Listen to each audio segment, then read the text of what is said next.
Qualitative chemistry লিখে দিছো?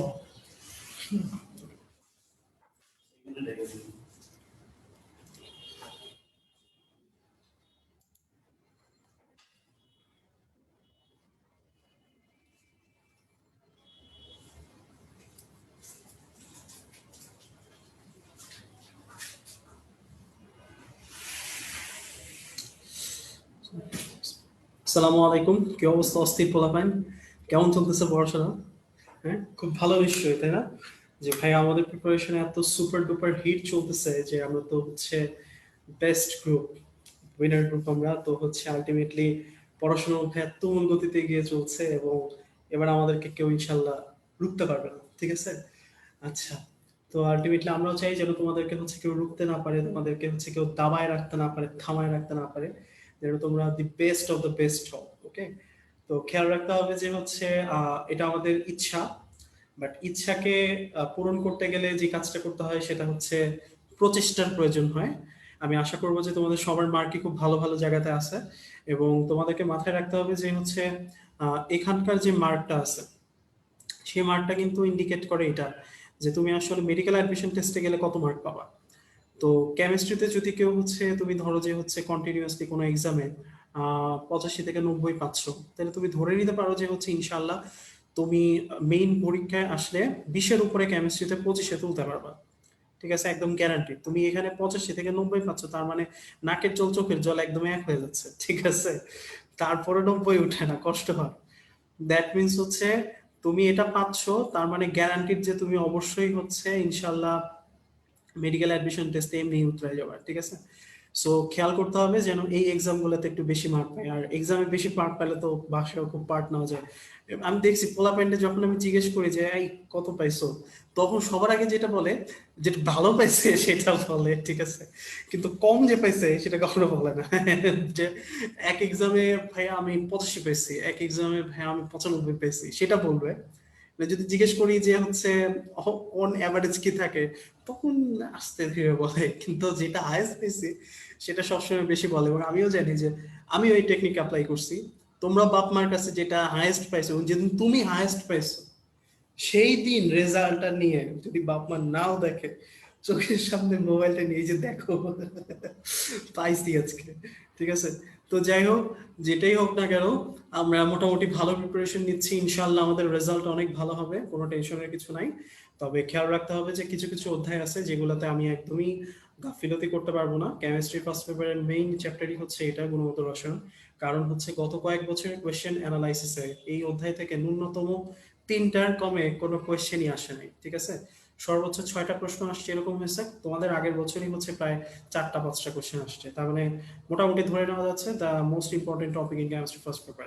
ওকে, so আজকে আমরা এটার প্রথম পার্ট 2.6 পর্যন্ত পড়বো। তোমাদের প্রশ্ন 2.6 পর্যন্ত থাকবে, তোমাদের লেকচার 2.6 পর্যন্ত থাকবে, তোমাদের পড়াশোনা 2.6 পর্যন্ত হবে এবং ইনশাল্লাহ তোমাদের পরীক্ষাও 2.6 পর্যন্ত হবে। সো আলটিমেটলি 2.6 এর বাইরে একটা ওয়ার্ডও এখন পড়বা না। ওকে, আচ্ছা, তাহলে আমরা হচ্ছে চলে আসি আমাদের হচ্ছে আজকের পড়ে। ওকে, আমি doctor Mohammad Raisul Arafat Riya, institution Dhaka medical college. Okay, আচ্ছা, গুণগত রসায়ন, মেলা গুণ আছে তার। শুরু করি আমরা, হ্যাঁ? খেয়াল করো,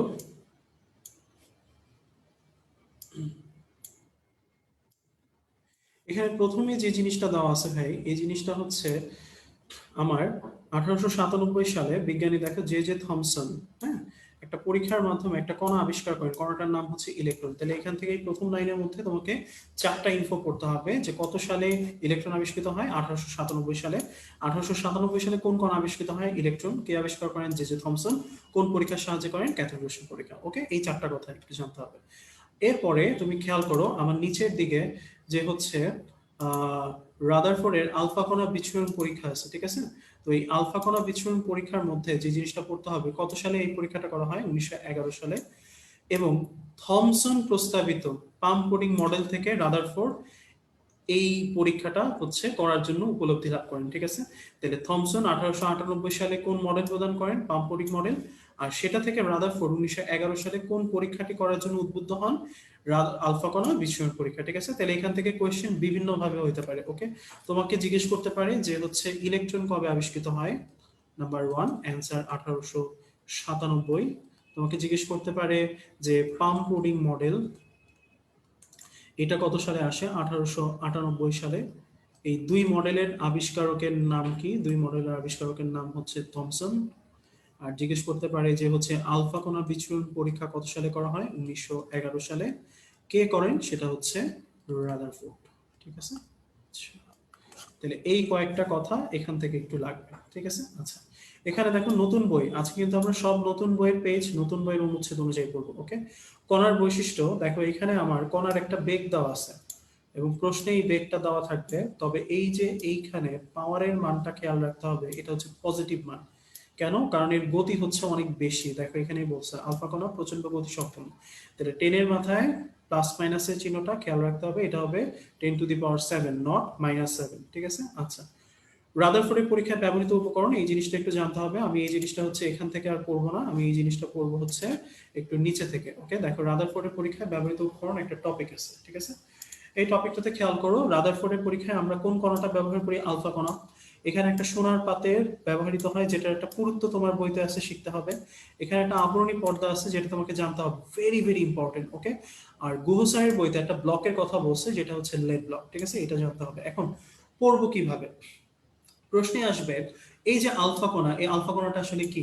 আলফা কণাটা হচ্ছে দ্বিধনাত্মক হিলিয়াম নিউক্লিয়াস। আমি কোশ্চেন চেঞ্জ করে দ্বি এর জায়গায় কি করে দিতে পারি? 3।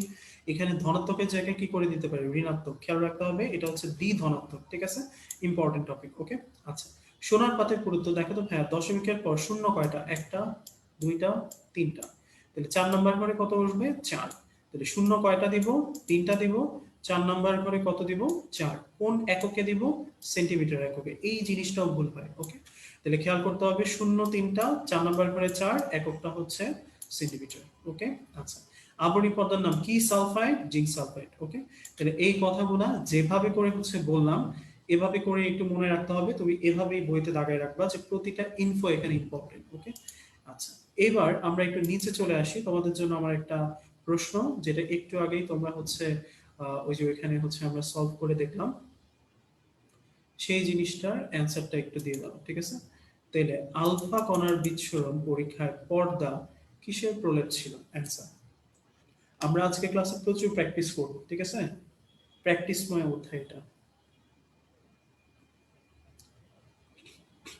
আচ্ছা, একজন লিখছো ভাইয়া 60, 65, 75 নাম্বার পেলে তো হচ্ছে তারা কি করবে? ভাই এটা নিয়ে কোনো হচ্ছে টেনশনের কিছুই নেই। ঠিক আছে, 65, 67 এইটা তুমি যদি বাড়াইতে পারো, তুমি যদি 85, 90-তে নিয়ে যেতে পারো, তুমি অবশ্যই ভালো মেডিকেল কলেজে চান্স পাবা। ওকে,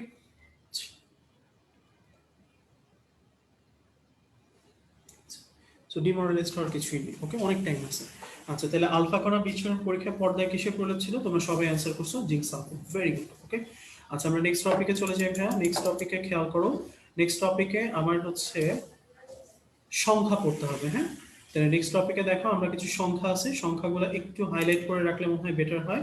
কত পার্সেন্ট কণিকা আবরণী পর্দা ভেদ করে চলে যায়? 99%। কয় হাজারের মধ্যে কয়টি কণিকা সম্পূর্ণ বেঁকে ফিরে আসে? 20,000-এর মধ্যে একটি। ওকে, আচ্ছা, নেক্সট আমি কি করবো? নেক্সট খেয়াল করো, আমার এখানে যে সিদ্ধান্তগুলো আছে, এই সিদ্ধান্তগুলোর মধ্যে কিছু টপিকস আছে যেগুলো তোমাকে হচ্ছে একটু পড়তে হবে। ঠিক আছে, যেমন পরমাণুর অধিকাংশ স্থান কেমন? ফাঁকা। আমরা সবাই জানি পরমাণুর কেন্দ্রে পরমাণুর প্রায় সমগ্র ভর বিদ্যমান থাকে, তাই না? এই যে কেন্দ্রে যে জিনিসটা থাকে, এটার নাম কি? নিউক্লিয়াস। তোমাকে জানতে হবে এই নিউক্লিয়াসটা কেমন। এটা হচ্ছে ভারী এবং কি ধরনের চার্জযুক্ত? ধনাত্মক চার্জযুক্ত। এখন প্রশ্ন হচ্ছে কেন ধনাত্মক চার্জযুক্ত? এই জিনিসটা পরে গিয়ে আমরা পাবো। তোমাকে মনে রাখতে হবে যে নিউক্লিয়াসে অবস্থান করে কে? প্রোটন আর নিউট্রন। আর নিউক্লিয়াসের বাইরে অবস্থান করে কে? কক্ষপথে ইলেকট্রন। নিউট্রনের চার্জ কি আছে? নাই। এটা নিউট্রনের চার্জ কত? 0। প্রোটনের চার্জ কি? ধনাত্মক বা পজিটিভ। এই জন্য নিউক্লিয়াসটা কি? ধনাত্মক। ওকে, আর এর বাইরে সমান সংখ্যক কি থাকে? ঋণাত্মক চার্জযুক্ত নিউক্লিয়াস থাকে। এই দুইটার কারণে পরমাণু কি হয়ে যায়? বিদ্যুৎ নিরপেক্ষ হয়ে যায়। ঠিক আছে, তাহলে যদি জিজ্ঞেস করে নিউক্লিয়াস কেমন, তখন অ্যান্সার করতে হবে এটা ধনাত্মক। যদি জিজ্ঞেস করে পরমাণুর চার্জ কেমন, তাহলে বলতে হবে পরমাণু বিদ্যুৎ নিরপেক্ষ। আমার কথা বুঝে গেছে? হ্যাঁ, দুইটার দুই রকম অ্যান্সার। ঠিক আছে, আচ্ছা, আমরা এবার নেক্সটটাতে 5 নাম্বার পয়েন্টটাতে চলে আসি। দেখো পরমাণুর আকার, দেখো হাইড্রোজেন পরমাণুর ব্যাস আছে 1 × 10⁻⁸ কি সেন্টিমিটার, আর নিউক্লিয়াস আছে 10⁻12 থেকে 10⁻13 সেন্টিমিটার।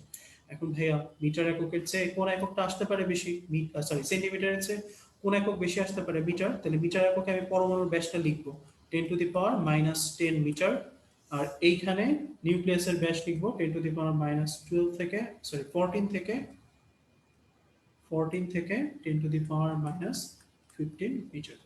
ঠিক আছে, তাহলে আলটিমেটলি দুইটাই আমার পড়া হয়ে গেল। ওকে, এই জিনিসগুলো ছোট ছোট টপিক, হ্যাঁ, কিন্তু তুমি যদি একটু বেসিকটা মনে রাখো এমনি পারবে। ঠিক আছে, আচ্ছা আমরা নেক্সট টপিকে চলে যাই। নেক্সট টপিকে খেয়াল করো, পরের পেজে আমার দুটো বোল্ড লাইন আছে, একটু কষ্ট করে দাগাও। দুইটা বোল্ড লাইন হচ্ছে একটা রাদারফোর্ডের মডেলকে আরো দুইটা নামে অভিহিত করা যায়, একটাকে বলে নিউক্লিয়ার মডেল আর একটাকে বলে সোলার সিস্টেম অ্যাটম মডেল। ঠিক আছে, তাহলে আমি তোমাদেরকে একটা কোশ্চেন করতেছি, ঠিক আছে, তোমরা অ্যান্সার করবা। পরমাণুর অধিকাংশ স্থান ফাঁকা, হুম, পরমাণুর অধিকাংশ স্থান ফাঁকা, এই মতবাদটি কার জন্য প্রযোজ্য নয়? A Rutherford, B solar system atom, C বোরের মডেল, ডি নিউক্লিয়ার মডেল। পরমাণুর অধিকাংশ স্থান ফাঁকা, এটা কার জন্য প্রযোজ্য নয়? A Rutherford, B solar system, C বোরের model, D nuclear model. Okay, কোনটা হবে?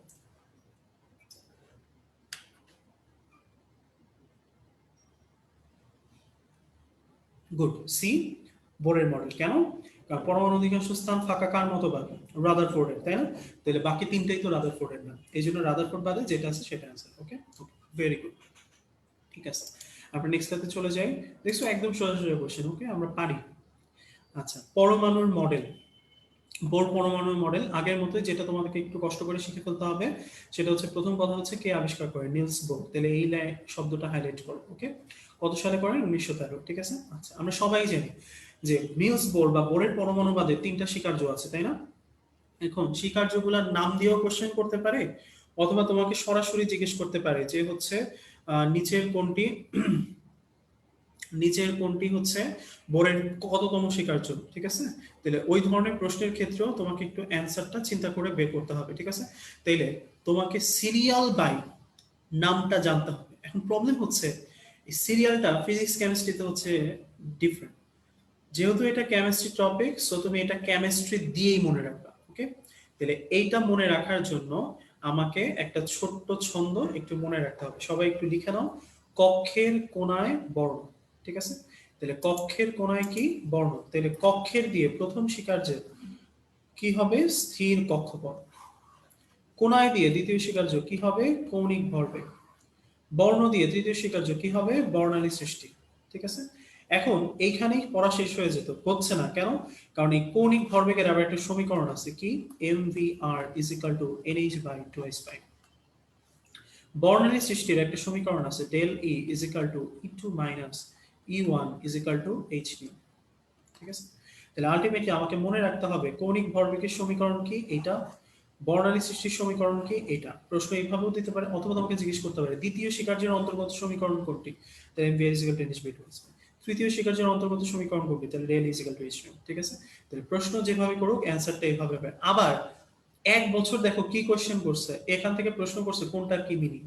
তাহলে এম মানে ইলেকট্রনের ভর, ভি মানে কার গতিবেগ? ইলেকট্রনের গতিবেগ। ঠিক আছে, কণার বা পরমাণুর গতিবেগ না, ইলেকট্রনের গতিবেগ। আমি কার কক্ষপথে ব্যাসার্ধ শক্তি বের করছি? ইলেকট্রনের। ওকে, কক্ষপথের, তাহলে এটা হবে হচ্ছে ইলেকট্রনের গতিবেগ। এটা মানে হচ্ছে কক্ষপথের ব্যাসার্ধ, এটা মানে হচ্ছে কক্ষপথের সংখ্যা। ওকে, তাহলে একবার প্রশ্ন আসছিল প্রতীক দিয়ে, প্রতীকগুলো মনে রাখতে হয়। ওকে, তাহলে আলটিমেটলি হচ্ছে এই জিনিসটা একটু কষ্ট করে মনে রাখবো। ওকে, তাহলে দেখো এখানে ওই পড়াটাই বলছে যে হচ্ছে তিনটা স্বীকার্য আছে, স্থির কক্ষপথের ধারণা, কৌণিক ভরবেগের ধারণা, যাদের সমীকরণ mv = এটা দিয়ে এই মানগুলো হচ্ছে বের করা হয়। শোষণ বিকিরণ বা বর্ণের সৃষ্টির ধারণা, এটা সমীকরণ হচ্ছে এটা, এটা থেকে আমরা হচ্ছে এই জিনিসটা পাই। ওকে, সীমাবদ্ধতা আমরা এখান থেকে পড়বো না, পরে অন্য জায়গা থেকে পড়বো। 6 নাম্বারটা একটু খেয়াল করো, তড়িৎ চুম্বকীয় বর্ণালী প্রবাহে বর্ণালী রেখাগুলো আরো সূক্ষ্ম রেখায় বিভক্ত হয়ে পড়ে, একে জিম্যান প্রভাব বলে। একইভাবে তড়িৎ ক্ষেত্রের প্রভাবে যেটা হয় সেটাকে স্টার প্রভাব বলে। ঠিক আছে, আমি এই জিনিসটাও এখান থেকে পড়বো, আমি এখান থেকে পড়বো। খেয়াল করো কিভাবে। নামটা কি? নাম হচ্ছে তড়িৎ চুম্বকীয়, তাই না? জানতে চাইছে এর বর্ণালীর বিচ্যুতি কয় ধরনের, তাহলে নামেই অ্যান্সার। ঠিক আছে, তাহলে নামটা কি তড়িৎ, নামটা কি চুম্বক। তাহলে কয় কারণে বিচ্যুতি হয়? দুই কারণে, একটা তড়িতের কারণ, একটা চুম্বকের কারণ। তাহলে একটার নাম হচ্ছে জিম্যান, একটার নাম হচ্ছে স্টার। তাহলে আমি মনে রাখবো ম্যান সমান সমান ম্যাগনেট। ঠিক আছে, তাহলে ম্যান মানে কি ভাইয়া? জিম্যান, তাই না? তাহলে জিম্যানের প্রভাব কার জন্য হয়? ম্যাগনেট বা চুম্বকের জন্য। ঠিক আছে, তাহলে চৌম্বকীয় প্রভাবের নাম কি? জিম্যান। তাহলে বাদ পড়ে থাকলো কে? স্টার। কার জন্য হবে? তড়িতের জন্য। ওকে, তাহলে ওখান থেকে না পড়ে জাস্ট এই ছোট্ট একটা মিনিমাইক্স মনে রাখলেই হয়ে যায়। আর তুমি মনে রাখবা নাম তড়িৎ চুম্বক, বিচ্যুতি দুই কারণে, একটা তড়িতের কারণ, একটা চুম্বকের কারণ, একটা জীবন প্রভাব চুম্বক, একটা স্টার তড়িৎ শেষ। ওকে, আচ্ছা, তাইলে যদি এই কথাগুলো বুঝে থাকো তাহলে একটু কষ্ট করে এই অবজেক্টিভটার একটু উত্তর দিয়ে দাও, দেখি কতখানি মনে আছে। বর্ণালী সৃষ্টির বেলায় কোন সমীকরণটি প্রযোজ্য?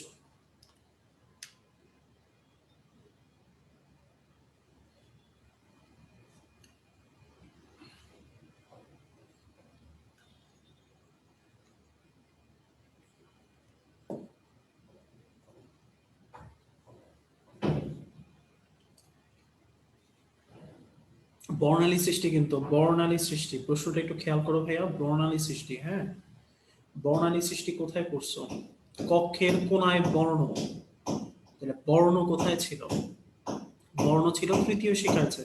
তাহলে তৃতীয় শিকার্যের সমীকরণ দেখো তো ভাইয়া, বই কোনটা বলছে? এই যে del E is equal to H. ঠিক আছে, তাহলে অবশ্যই আমার অ্যান্সার হচ্ছে বর্ণালী সৃষ্টির বেলায় কোন সমীকরণটি প্রযোজ্য? Del E is equal to h. Okay, আচ্ছা, এ হবে না কেন?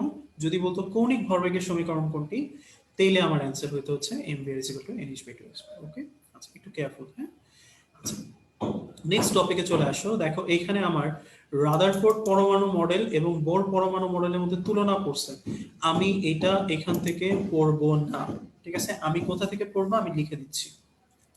আমি এটা পড়ব হচ্ছে আমাদের যে কম্প্যানিয়ন বুক দিচ্ছে, কম্প্যানিয়ন বুক, সেখানে সঞ্জিত কুমার গুহর অতিরিক্ত তথ্য, সঞ্জিত কুমার গুহর অতিরিক্ত তথ্য, ওখানে আমার একটা টপিক আছে, তোমরা খুঁজে দেখবা। টপিকটা হচ্ছে বোরের তত্ত্বের সাফল্য ও সীমাবদ্ধতা। ঠিক আছে, তাহলে ওখান থেকে আমি সীমাবদ্ধতাটা পড়ে ফেলবো। আর তুমি দেখো বোর যেখানে সফল, বোর সফল সমান সমান সেখানেই কে ব্যর্থ? রাদারফোর্ড, তাই না? তাহলে বোরের সাফল্য এবং হচ্ছে উৎকর্ষতা কার ব্যর্থতাকে ইন্ডিকেট করে? রাদারফোর্ডের। তাহলে আমার এত কষ্ট করে আবার রাদারফোর্ডের হচ্ছে সীমাবদ্ধতা পড়ার দরকার আছে? নাই। তাহলে বোরের তত্ত্ব যেগুলোতে সফল, যেমন পরমাণু স্থায়িত্ব সম্পর্কে সবার প্রথম ধারণা দেন কে? বোর। প্রধান কোয়ান্টাম সংখ্যার আকৃতি সম্পর্কে ধারণা দেন কে? বোর। এক ইলেকট্রন বিশিষ্ট পরমাণুর বর্ণালী ব্যাখ্যা করতে পারেন কে? বোর। পরমাণুর হচ্ছে তোমার গঠন সম্পর্কে দ্বিমাত্রিক গঠন সম্পর্কে ধারণা দেন কে? বোর। তারপরে হচ্ছে তোমার রিডবার ধ্রুবকের মান সর্বপ্রথম কার মাধ্যমে চিহ্নিত করা হয়? বোর। হাইড্রোজেন পরমাণুর কক্ষপথের ব্যাসার্ধ ও শক্তি কে নির্ণয় করেন? বোর। তাহলে এইগুলা যদি বোর পারে, রাদারফোর্ড পারে নাই, তাহলে পরমাণু স্থায়িত্ব সম্পর্কে রাদারফোর্ড ধারণা দিছে নাকি দেয় নাই? দেয় নাই। এক ইলেকট্রন বিশিষ্ট পরমাণু বর্ণালী ব্যাখ্যা করছে নাকি করে নাই? করে নাই। ঠিক আছে, তাহলে বোরের তত্ত্বের যেগুলা সাফল্য হবে সেগুলাই রাদারফোর্ডের ব্যর্থতা হবে। তাহলে এই পার্ট কি আর পড়ার প্রয়োজন আছে? নাই। আমি কম্পেনিয়ন বুক ওখান থেকে পড়ে ফেলবো, এখানে হয়ে যাবে। ঠিক আছে, তাইলে আমার এটা বাদ। ঠিক আছে, এই পেজটাই বাদ। ওকে, আচ্ছা, আমরা নেক্সটে চলে যাই। নেক্সটে আসো 98 নাম্বার পেজ। হ্যাঁ, এখানে একটা লাইন একটু দাগাও, যেটা আমি তোমাদেরকে হচ্ছে বুঝাবো না, এই লাইনটা মুখস্থ। ইলেকট্রনের তরঙ্গ ধর্মকে প্রয়োগ করে শক্তিশালী কি তৈরি করা হয়েছে? Electron microscope. তাহলে জিজ্ঞেস করতে পারে ভাইয়া ইলেকট্রন মাইক্রোস্কোপের ভিত্তি কি? ইলেকট্রনের তরঙ্গ ধর্ম। এবং এই তরঙ্গ ধর্মকে কোন সমীকরণের সাহায্যে প্রদান করা হয়েছে? De Broglie. দেখো ডি ব্রগলির সমীকরণটা কি? তরঙ্গ দৈর্ঘ্য সমান সমান এইচ বাই বস্তু কণার ভরবেগ। ঠিক আছে, তাহলে lambda is equal to H by M V হচ্ছে ডি ব্রগলির সমীকরণ, যেটা থেকে কি আবিষ্কৃত হয়েছে? Electron microscope. এই কথাটা একটু কষ্ট করে মনে রাখতে হবে। ওকে, আচ্ছা, এবার খেয়াল করো নিচের দিকে আর একটা কথা আছে, এটা আমরা একটু পরে বুঝতেছি। আমি আগে ডি ব্রগলির সমীকরণে চলে আসি, ঠিক আছে? তাইলে আমার সাথে বলো তো ভাইয়া, ডি ব্রগলির এই যে সমীকরণ বা ল্যামডা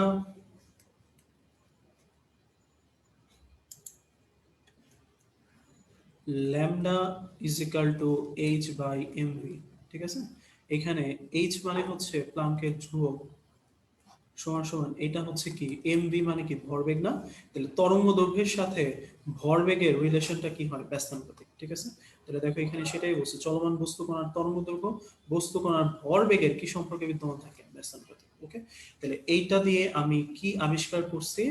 ইলেকট্রন মাইক্রোস্কোপ, ঠিক আছে? মেডিকেল অ্যাডমিশন টেস্টে ডি ব্রগলি সমীকরণ অনেক ইম্পর্টেন্ট। ওকে, তাহলে ইলেকট্রন আবিষ্কারকের ক্ষেত্রে আমার, সরি, ইলেকট্রন মাইক্রোস্কোপ কোন সমীকরণ থেকে পাওয়া যায়? ডি ব্রগলি সমীকরণ, ঠিক আছে? আচ্ছা, ওকে ভাই, আমি কিন্তু প্রথমেই বলে নিচ্ছি মেইন বইয়ের পেজ নাম্বার গুলা কিন্তু 98 নাম্বার পেজ, হ্যাঁ? আমি কিন্তু মেইন বই বলতেছি। সো তোমাদের যাদের পুরাতন এডিশনের বই, ইভেন এক এডিশন চেঞ্জ, তাদেরও কিন্তু চেঞ্জ থাকবে, পেজ মিলবে না। ওকে, আমি কিন্তু এই কারণে টপিক নাম্বারটা বলে দিচ্ছি 2.2 98 নাম্বার পেজ, ঠিক আছে?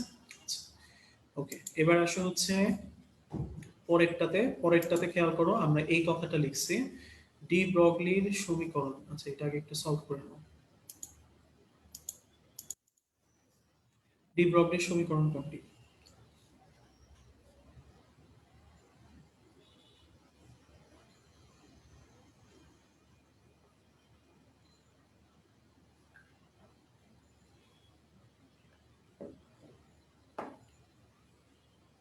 ওকে, গুড।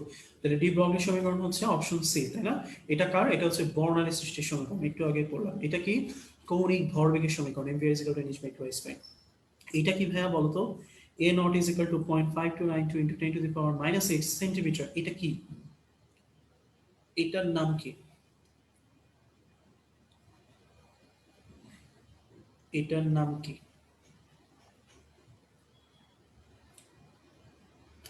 এটার নামটা কি?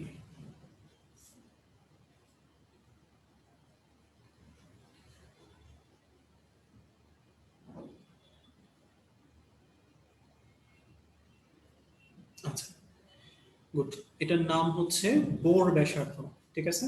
এ nought is equal to 0.53 into 10 to the power minus 8 centimetre বা 0.53 অ্যাংস্ট্রম, ঠিক আছে? এই জিনিসটাকে আমরা বলি হচ্ছে বোর ব্যাসার্ধ, ঠিক আছে? আর সিটা হচ্ছে আমার answer, lambda is equal to H by UP, ঠিক আছে? এই যে এই জিনিসগুলোও কিন্তু হচ্ছে দিতে পারে। ওকে, তাহলে একটু খেয়াল রাখতে হবে, ঠিক আছে?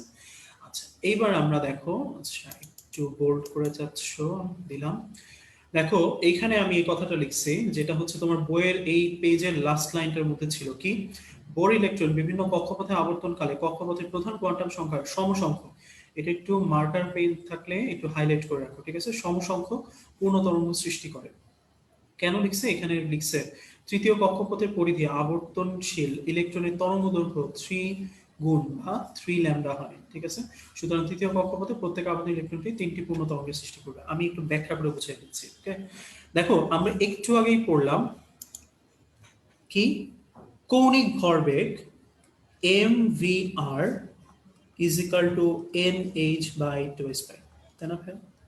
আচ্ছা, এইখানে খেয়াল করো, আমি লিখতে পারি এই জিনিসটাকে প্রতিস্থাপিত করে নিয়ে যাই, 2 pi r is equal to N H by M v, লেখা যায় ভাই? তাহলে খেয়াল করো, আমি এটাও লিখতে পারি 2 pi r is equal to n lambda y, কারণ এইচ বাই এম ভি, হ্যাঁ, এই কথাটুকু মানেই হতেছে ল্যামডা, তাই না? তাইলে দেখো আমি কিন্তু এই লাইনটাই এখানে লিখছি। তাহলে এই যে 2 পাই আর, এটা একটা জ্যামিতিক মান, তাই না? এটার মান কি? এটা মানে হচ্ছে পরিধি। তার মানে একটা ইলেকট্রন তার কক্ষপথে এই পথটা অতিক্রম করে, সেই ক্ষেত্রে এটা হচ্ছে তার পুরাটা হচ্ছে কি তার পরিধি, তাই না? তাহলে আলটিমেটলি ইলেকট্রনটা এই পূর্ণ কক্ষপথে আবর্তনকালে এন ল্যামডা সংখ্যক পূর্ণ তরঙ্গের সৃষ্টি করে। তাহলে তুমি চিন্তা করো, এইটা যদি প্রথম কক্ষপথ হয়, এন মানে কি কক্ষপথ সংখ্যা, তাহলে এটা যদি প্রথম হয় তাহলে এটার মান কত হবে? 1 ল্যামডা। তাহলে প্রথম কক্ষপথে কয়টা পূর্ণ তরঙ্গের সৃষ্টি হয়? একটা। আবার এটার মান যদি n2 হয় তাহলে কয় ল্যামডা হলো? 2 ল্যামডা। তাহলে দ্বিতীয় কক্ষপথে কয়টি পূর্ণ তরঙ্গের সৃষ্টি করবে? 2টি, তাহলে 2 ল্যামডা। আবার n এর মান যদি 3 হয় তাহলে অ্যান্সার কি? 3 ল্যামডা। n এর মান যদি 4 হয় তাহলে অ্যান্সার কি? 4 ল্যামডা। তার মানে যতগুলো কক্ষপথ, তার মানে কক্ষপথ বা প্রধান কোয়ান্টাম সংখ্যার মানে n এর সমান সংখ্যকই পূর্ণ তরঙ্গ সৃষ্টি করতেছে। ঠিক আছে? তাইলে এইখানে দেখো তৃতীয় কক্ষপথ, তাহলে n মানে কত? 3। তাহলে পূর্ণ তরঙ্গ কয়টাই সৃষ্টি করবে? 3টা, দ্যাট মিন্স 3 ল্যামডা। ঠিক আছে?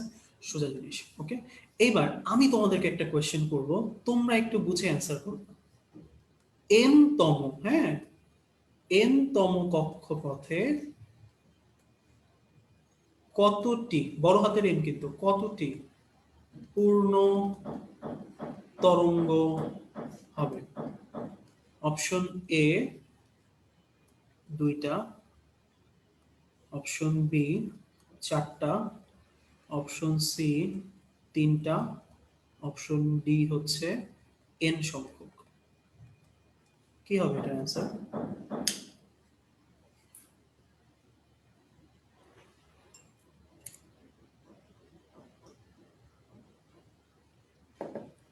Very good. যারা এটার অ্যাবসলিউটলি কারেক্ট অ্যান্সার দিছো, অস্থির। ঠিক আছে, খেয়াল করো, এন মানে কি? আমরা না কিছু কক্ষপথ লিখতাম, তাই না? কে, এল, এম, এন, ও, পি, মনে আছে না ভাইয়া? তাহলে কে মানে কি? প্রথম কক্ষপথ। এল মানে কি? দ্বিতীয় কক্ষপথ। ঠিক আছে, এম মানে কি? তৃতীয় কক্ষপথ। এন মানে কি? চতুর্থ কক্ষপথ। তাহলে আমি আসলে বড় হাতের এন লিখে এই কক্ষপথের নাম্বারটা ইন্ডিকেট করে দিচ্ছি। তাহলে এন মানে কত? চতুর্থ। তাহলে চতুর্থ কক্ষপথে কয়টা পূর্ণ তরঙ্গ দিবে? 4। ওকে, তাহলে আলটিমেটলি এইটা ছিল হচ্ছে একটু টেকনিক্যাল কোয়েশ্চেন, তোমাদের বইয়ের পরিশীলনীতে এই টাইপের কিছু কোয়েশ্চেন আছে। ওকে, এই কারণে দেওয়া, যদি পরিশীলনী থেকে তুলে দেয় তখন অ্যান্সার করতে হবে। ওকে, আচ্ছা, আমরা এগুলো পারি ইনশাআল্লাহ, তাহলে কোনো প্রবলেম নাই। ইনশাআল্লাহ আমরা নেক্সট টপিকে চলে যাই। 2.2.1 এখানে পড়ানোর কিছু নেই ভাইয়া, তুমি এখান থেকে হচ্ছে বিজ্ঞানীর নামটা পড়বা, বোল্ড লাইন পড়বা। ঠিক আছে, তাহলে রাদারফোর্ড 1911 সালে কোন মতবাদটি প্রদান করেন? কেন্দ্রস্থ নিউক্লিয়াসের অস্তিত্ব। নিলস বোর 1913 সালে কোন মতবাদটি প্রদান করেন? শক্তি স্তরের ধারণা। ডি ব্রগলি 1924 সালে কোনটি প্রদান করেন? দ্বৈত ধর্ম। ঠিক আছে, জাস্ট এইভাবে। ওকে, আচ্ছা, এইবার আসো সবচেয়ে ইম্পর্টেন্ট টপিক, খাতা কলম নিয়ে বসে যেতে হবে। ওকে, সবাই খাতা কলমটা বের করো। শোনো, ভুল হয়েছে না, এটা কোনো ব্যাপারই না। ঠিক আছে, তুমি তো মেইন ভর্তি পরীক্ষায় ভুল করো নাই, করছো? মেইন পরীক্ষায় ভুল করলে না কথা ছিল, এখানে তুমি ঠিক করলে না ভুল করলা, ডাজন্ট ম্যাটার।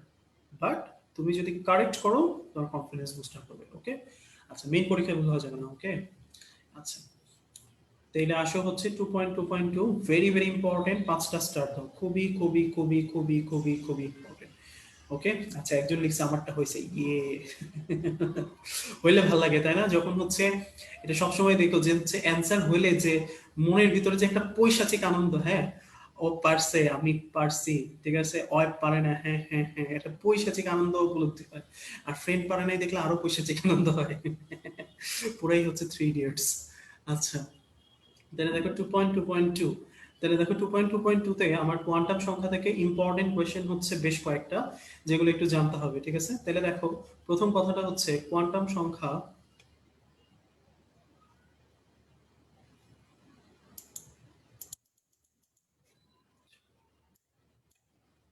কোয়ান্টাম সংখ্যা প্রধানত কয়টি? প্রধান সংখ্যা হচ্ছে প্রধানত 4টি। ওকে, তাহলে নামগুলো জানতে হবে, প্রধান, সহকারী বা অ্যাজিমুথ, চুম্বকীয় কোয়ান্টাম সংখ্যা, ঘূর্ণন কোয়ান্টাম সংখ্যা। ঠিক আছে, এটা হওয়ার পর আমাকে যেটা জানতে হবে ভাইয়া, এই যে কোয়ান্টাম সংখ্যাগুলো আছে এগুলার কিছু সূত্র আছে যেগুলাই সবচেয়ে ইম্পর্টেন্ট। আমি ক্লাসের মধ্যে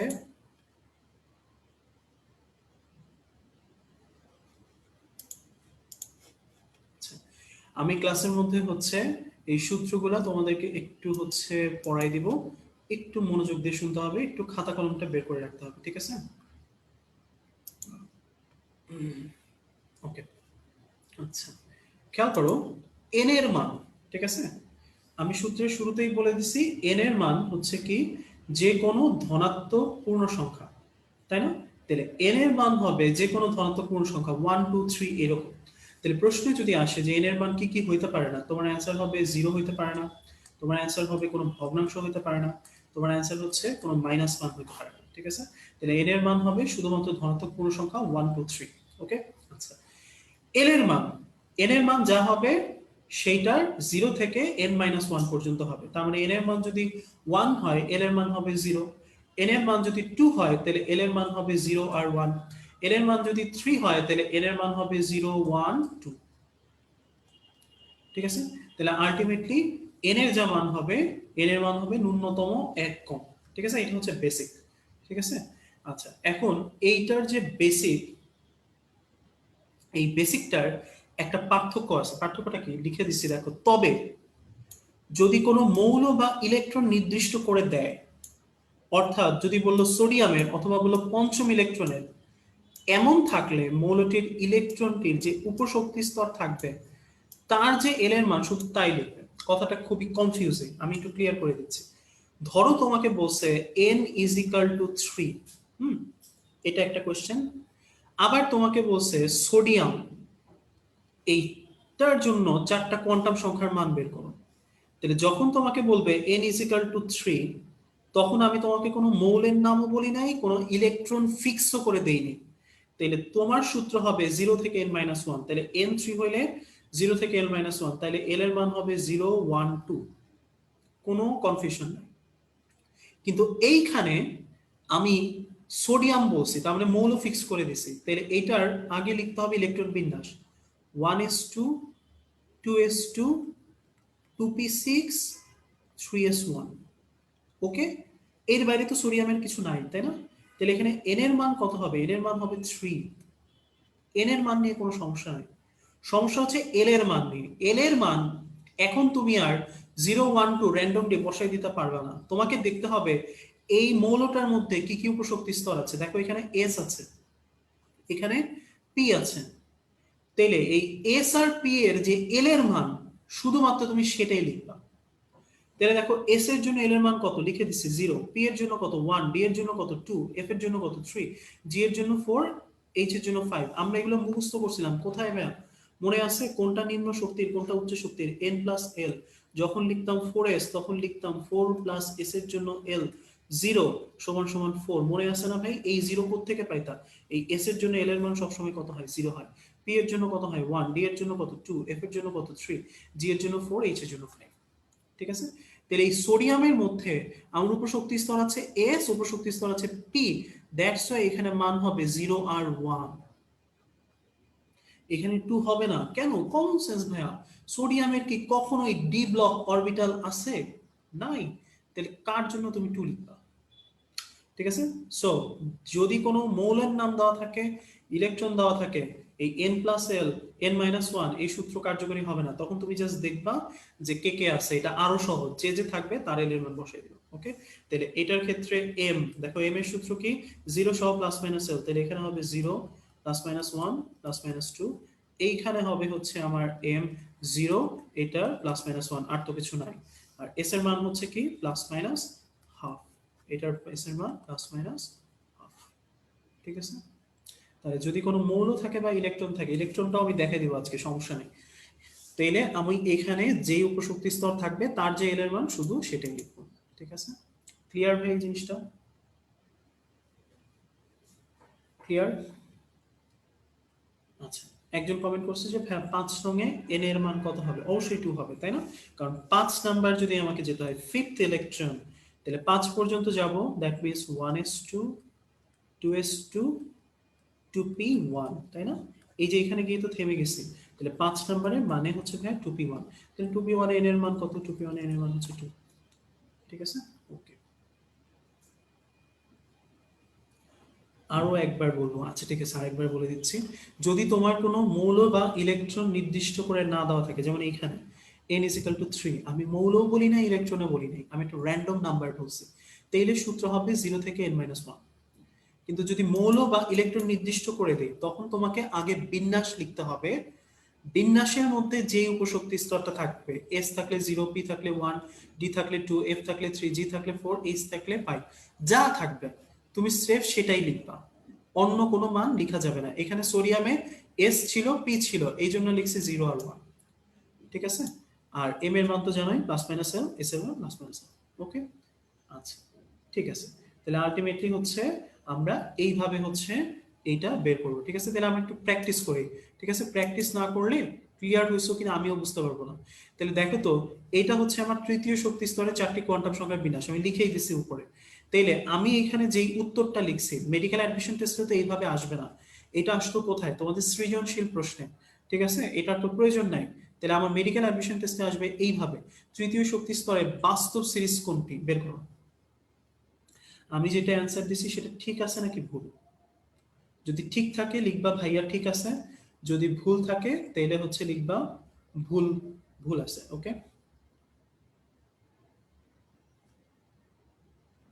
আচ্ছা 5s আর 4p কার শক্তি বেশি এটা নিয়ে বলছো, এটা কোনো প্রবলেম নাই, আমি n প্লাস এর পড়াবো, ঠিক আছে?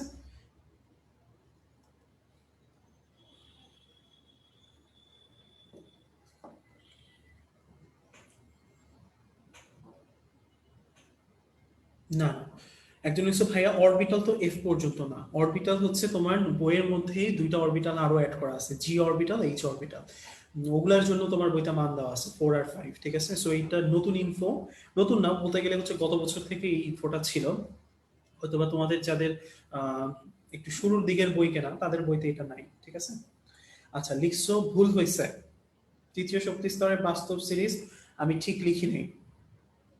আচ্ছা কেউ লিখছো সি অ্যান্সার রাইট, ঠিক আছে ঠিক আছে, ওকে। আমি তাহলে দেখি হয়েছে কিনা, ঠিক আছে? দেখো তৃতীয় শক্তি স্তর, আমি কি কোনো মৌলের নাম বা ইলেকট্রনের নাম বলছি? বলি নাই। তাইলে এল এর মান নিয়ে কোনো কনফিউশনই নাই, ঠিক আছে? তাহলে এখানে তৃতীয় শক্তি সব হবে কত? 3 3 3।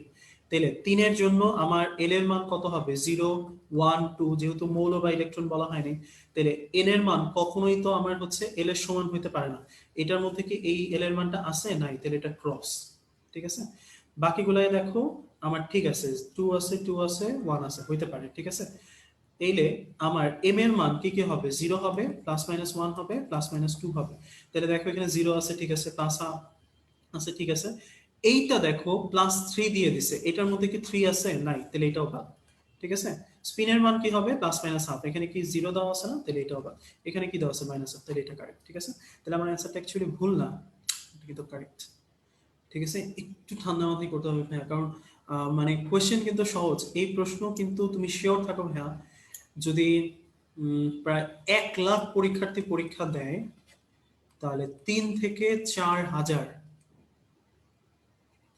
পরীক্ষার্থী এটা কারেক্ট করবে, তাহলে এটা সোজা কোশ্চেন, ঠিক আছে? এটা ভুল করা যাবে না, ঠিক আছে? এটা খুবই ইজি ব্যাপার না, আমরা দমে যাচ্ছি না, আমরা আরো প্র্যাকটিস করব, আমরা না শেখা পর্যন্ত ছাড়বো না আজকে, ঠিক আছে? ওকে, 5 করবা 6 করবা, ঠান্ডা মাথায় করো, 1 মিনিট সময় আছে, তাড়াহুড়ার কোনো প্রয়োজন নেই, 5 6, ঠিক আছে? ক্লাস আজকে বুঝে যেতে হবে, ওকে? আচ্ছা, স্পিনের মানটা বুঝি নাই, এম এর মানটা বুঝি নাই। এম এর মান হচ্ছে কি +-L, তাহলে এল যদি হয় 0 1 2, এম হবে +-L, তার মানে 0, এল এ ছিল 1 তাহলে +-1, এল এ ছিল 2 তাহলে +-2, ঠিক আছে?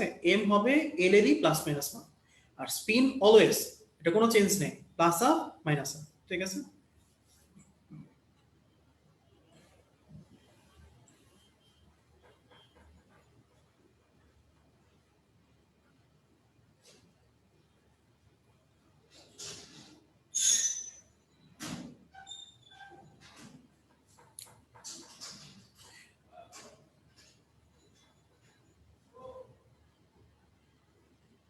ওকে, আচ্ছা Ashraful Arman, option A answer. আচ্ছা দেখো এখানে কিন্তু ক্লু দেওয়া আছে ভাইয়া, ওকে, অ্যান্ড ইলেকট্রন স্পেসিফাই করে দিছে, স্পেসিফাই করে দিছে, ঠিক আছে?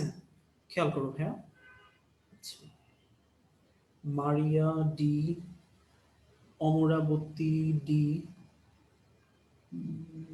আচ্ছা সবাই ডি অ্যান্সার দিচ্ছ, ওকে ওকে ওকে, তাইলে আমার গাট ফিলিং বলতেছে ডি অ্যান্সার হইতে পারে, ঠিক আছে? 6 কি হবে?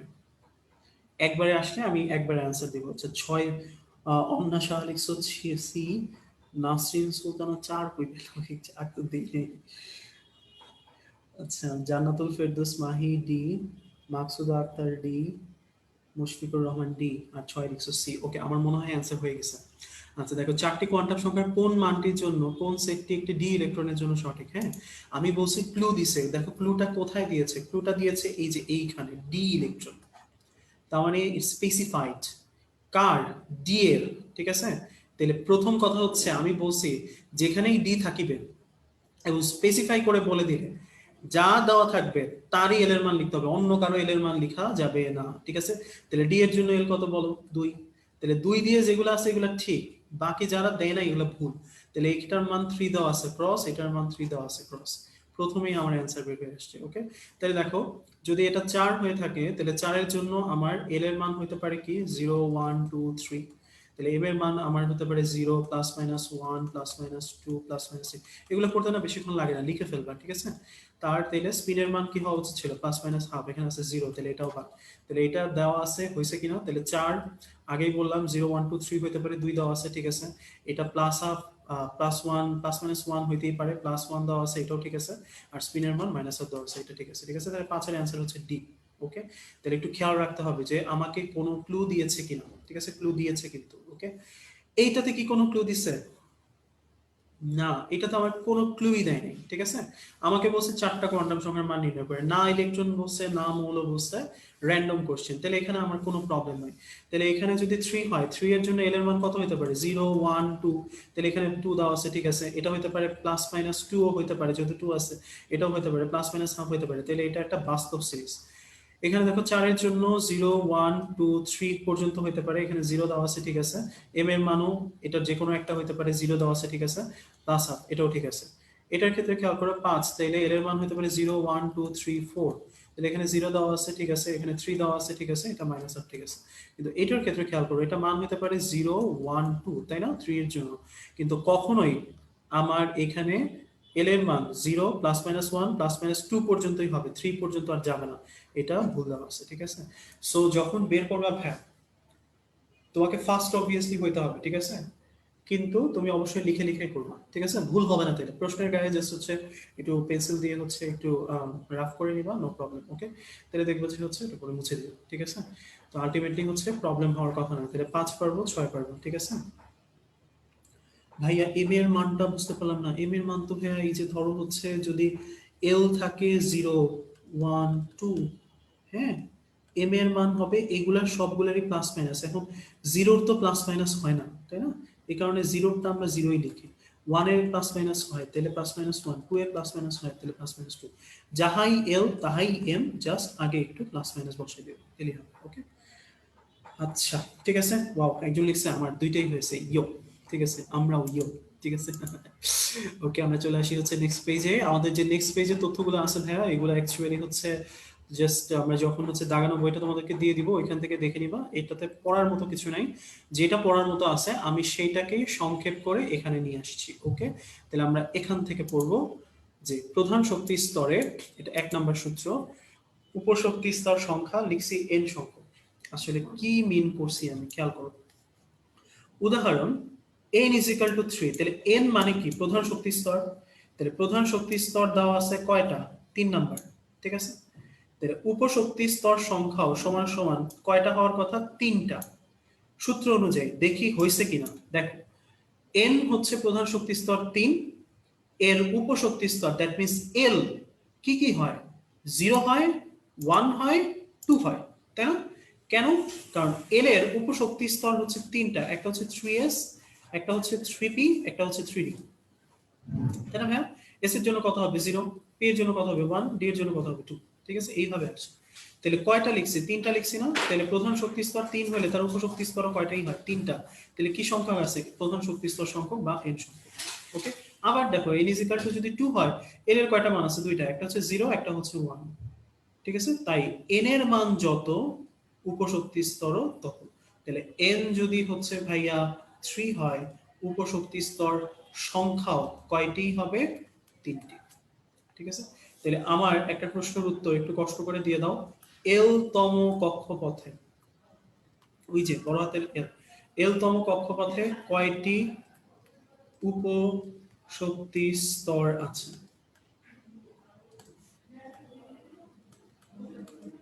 ঠিক আছে, অথবা এল এর জন্য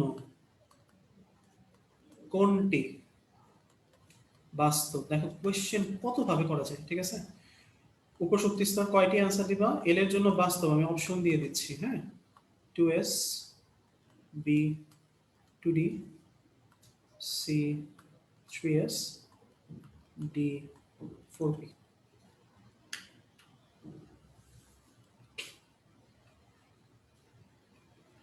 ঠিক আছে, কোশ্চেনটা তোমাকে বুঝতে হবে, হ্যাঁ, তুমি যদি কোশ্চেন একবার বুঝে যাও না, কোয়ান্টাম সংখ্যার চেয়ে মজার জিনিস কিছু হতে পারে না, ঠিক আছে? তোমাকে যেমনি কোশ্চেন দেয় তুমি জাস্ট হচ্ছে কোশ্চেনটা দেখে একদম ইজিলি অ্যান্সার করতে পারবা।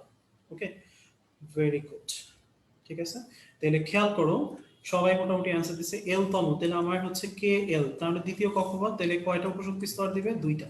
এখন দ্বিতীয় শক্তি স্তর যেহেতু, তাহলে দুইটা কি কি আছে? 0 আর 1, তাহলে একটা হচ্ছে 2s, একটা হচ্ছে 2p, এই দুইটাই হচ্ছে এল তম কক্ষপথের বাস্তব সিরিজ। এছাড়া যা কিছুই আছে সবকিছুই কি অবাস্তব। তাহলে 2s এটা একটা কি বাস্তব সিরিজ, তাহলে এটাই আমার অ্যান্সার। ঠিক আছে, 2d অবাস্তব, 3s বাস্তব, 4b ও বাস্তব, কিন্তু এরা কেউই এল এর মধ্যে পড়ে না। ঠিক আছে, এই জন্য 2 এর এল এর জন্য বাস্তব হচ্ছে 2s। ওকে, বুঝে গেছে? হ্যাঁ, তাহলে দেখো মজার জিনিস কিন্তু, হ্যাঁ, তুমি একবার বুঝে গেলে কোয়ান্টাম সংখ্যা মানে তোমার নিজেরই করতে খুব পছন্দ হবে, মনে হবে যে আল্লাহ এগুলা মানে এগুলা কই ছিল এতদিন। আচ্ছা, কোয়ান্টাম সম্পর্কিত কিছু সূত্র, ঠিক আছে? আচ্ছা, কোয়ান্টাম সম্পর্কিত আরো কিছু সূত্র, এটা হচ্ছে আমার নাম্বার 2, এটা হচ্ছে আমার নাম্বার 3, এটা হচ্ছে আমার নাম্বার 4, এটা হচ্ছে আমার নাম্বার 5। ঠিক আছে, আমি পাঁচটা সূত্র এখান থেকে হচ্ছে মুখস্থ করব। তাহলে দেখো, প্রধান শক্তি স্তরে অরবিটাল সংখ্যা নির্ণয়ের সূত্র তোমরা সবাই জানো, n স্কয়ার। ইলেকট্রন, এটা অনেক পুরনো সূত্র, 2n স্কয়ার। উপশক্তি স্তরে অরবিটাল 2s প্লাস 1, ইলেকট্রন হচ্ছে 2 × 2s প্লাস 1। আচ্ছা, কেন দেখাচ্ছি? কারণ হচ্ছে আপনারা ভুল করেন। ভুল কোথায় করেন? প্রথম কথা হচ্ছে কোনটা n এর সূত্র, কোনটা l এর সূত্র, এটা নিয়ে প্যাচ লাগে আপনাদের। মনে রাখবেন, সূত্রে যদি চায় প্রধান শক্তি স্তরে, তাহলে ভাই এটার প্রতীক কি? এন, তাহলে এর সকল সূত্র কি দিয়ে হবে? এন দিয়ে। আবার যদি প্রশ্নে চায় উপশক্তি স্তর, ইনার প্রতীক কি? এল, তাহলে তাহার সকল সূত্র কি দিয়ে হবে? এল দিয়ে। সিম্পল। আবার আমরা জানি যে কোনো জায়গায় যে কোনো অরবিটালে কয়টা ইলেকট্রন সর্বোচ্চ থাকতে পারে? দুইটা, তাই না? যেমন এই এস এর এখানে কয়টা ইলেকট্রন থাকতে পারে? দুইটা। আবার পি এর যেই তিনটা ঘর আছে, P X, P Y, P Z, এই তিনটা ঘরের মধ্যে দেখো তো হাইয়েস্ট কয়টা করে ইলেকট্রন থাকতে পারে? দুইটা করে, তাই না? তাহলে আলটিমেটলি অরবিটাল নাম্বার যা আছে, ইলেকট্রন নাম্বার সবসময় তার কি হবে? দ্বিগুণ। তাহলে সূত্রের মধ্যে ইলেকট্রন চাইলে আপনি খুঁজবেন যে আগে কোন জায়গায় দুই আছে, যেটাতে দুই থাকবে ওইটা ইলেকট্রনের, না থাকলে ওইটা অরবিটালের। ঠিক আছে, আর প্রধান শক্তি স্তর চাইলে এন দিয়ে সূত্র, উপশক্তি স্তর চাইলে এল দিয়ে সূত্র। এরপরে আসলে ভুল করার কোনো অপশনই নেই। ঠিক আছে, তাহলে আমাকে এই জিনিসগুলো একটু জানতে হবে। ওকে, তাহলে দেখেন সহজ হয়ে গেছে। তৃতীয় শক্তি স্তরে তাহলে প্রধান শক্তি স্তর অরবিটাল সূত্র কি? এন স্কয়ার, তার মানে 3 square is equal two 9, electron 9 দুগুণ 18। উপশক্তি স্তরে তাহলে এল দিয়ে সূত্র, তাহলে 2s প্লাস 1, তাহলে ইলেকট্রন কি? 2 × 2s প্লাস 1। তাহলে ডি অরবিটাল, ডি এল এর মান কত? 2, তাহলে 2 গুণ 2 যোগ 1 কয়টা হলো? 5টা, ইলেকট্রন 5 গুণ 10। তাহলে পড়াটা কিন্তু খুব ইজি, তাই না ভাই? একটু ঠান্ডা মাথায় রেখে একটু পড়তে হবে। ঠিক আছে, আচ্ছা,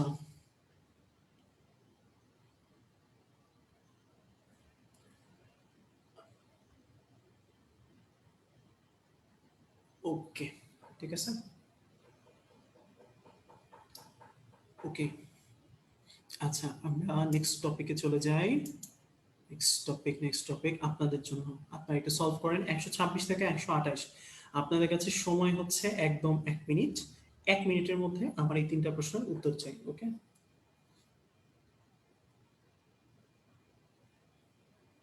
আচ্ছা শোনো, ওই ভাইয়া আরেকবার এইভাবে লিখবা না, হ্যাঁ? কোন টপিকটা বুঝলো এটা লিখবা। তাহলে আমি তো বুঝতে পারতেছি না যে হচ্ছে তুমি কোন টপিকটা হচ্ছে দেখতেছো না বা বুঝতেছো না, ওইটা আমাকে হচ্ছে একটু বলতে হবে। ভাই টপিকটার নাম বলে যে ভাইয়া এটা বুঝি নাই, তাহলে আমি আরেকবার বলবো, কোনো সমস্যা নেই। দরকার হলে বারবার বলবো, ঠিক আছে? একবার না হইলে বারবার, ঠিক আছে? একবার না পারিলে দেখো শতবার।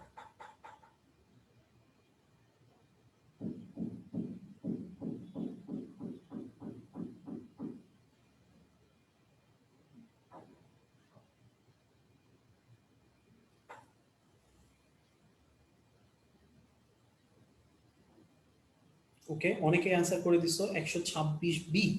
ওকে ফাইন, তাহলে আমরা একটা একটা করে দেখি, আপনারাও হচ্ছে অ্যান্সার গুলা একটা একটা করে দিতে থাকেন। হ্যাঁ, তাহলে দেখো আমাকে বলছে পরমাণুর পঞ্চম শক্তি স্তর, প্রধান শক্তি স্তর সূত্র কি n দিয়ে, তাহলে ইলেকট্রন চাইছে, তাহলে আগে হবে 2, কি সূত্র 2n স্কয়ার। দ্যাট মিন্স আমার এখানে 2 ইনটু পঞ্চম শক্তি 5 square, that means 25 into 2, that means 50। ঠিক আছে। আচ্ছা, নেক্সটটা কি হবে ভাইয়া? 127।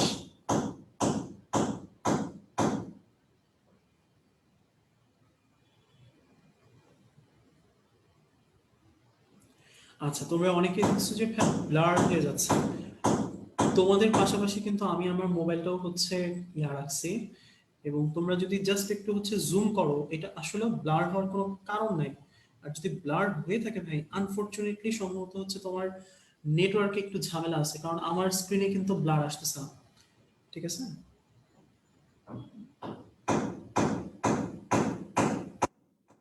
ওকে, অ্যান্সার হয়ে গেছে, সবাই বলছো বিবিসি। ঠিক আছে, তাহলে একটার অ্যান্সার আমার হয়ে গেছে 50। আচ্ছা, টুপি অরবিটাল, তাহলে আমি বলছি যে ক্লু দিছে কিনা দেখো, এটা কিন্তু স্পেসিফাই করে দিচ্ছে। ওকে, এটা একটা অরবিটাল ইলেকট্রন স্পেসিফাইড। তাহলে দেখো 2 আছে, পি আছে, তাহলে এন এর মান 2 হবে, আর পি এর জন্য এন এর মান 1 হবে। তাহলে 2 আর 1 যেগুলোর আগে নাই ওগুলো আগে কাটো, তাহলে এটার আগে নাই ক্রস, এটার আগে নাই ক্রস। ঠিক আছে। এবার খেয়াল করো, পি এর জন্য আমি জানি যে এল এর মান হচ্ছে 1, এখন যার 1 আছে ভাই, তার সামনে কত আছে? 0 আছে, তাই না?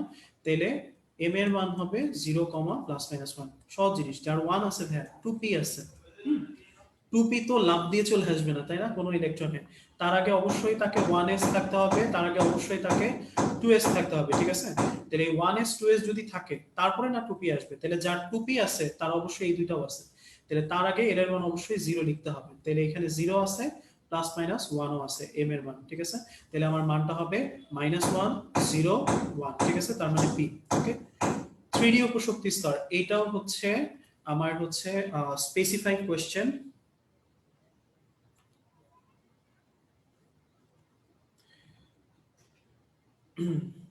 এটাও স্পেসিফাই কোশ্চেন।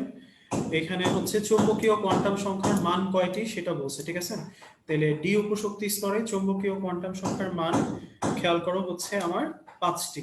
ঠিক আছে। কেন? কারণ আমরা সবাই জানি ডি এর জন্য আমার অরবিটাল কয়টা? 5টা। অরবিটালটাই আমার কার মানটাকে ইন্ডিকেট করে, এম এর মান কয়টা এম হবে। ঠিক আছে। অথবা আমরা এইভাবেও করতে পারি, যদি 3D লিখি ভাই। ঠিক আছে। তাহলে ডি এর আগে কি কি আছে? 3s ও আছে, 3p ও আছে। তাহলে এটার জন্য আমার এল এর মান আসবে কত? 0। এটার জন্য হচ্ছে 1, এটার জন্য হচ্ছে কত? 2। তাহলে 0 কমা প্লাস মাইনাস 1 প্লাস মাইনাস 2। ঠিক আছে। তাহলে একটা, দুইটা, তিনটা, চারটা, পাঁচটা, তাহলে 5। ঠিক আছে। ওকে। আচ্ছা, এই পর্যন্ত আমরা একটু দেখব। আমরা একটা ছোট্ট ব্রেকে যাব 5 মিনিটের। ঠিক আছে। এই 5 মিনিটের ব্রেকের মধ্যে তোমরা এটা অ্যান্সার দিবা। 5 মিনিট না, 2 মিনিটের একটা ব্রেক। এই 2 মিনিটের ব্রেকের মধ্যে তোমরা এইটা অ্যান্সার দিবা, তারপর আমি আরেকটা টপিক একটু গুছিয়ে দেবো। ঠিক আছে।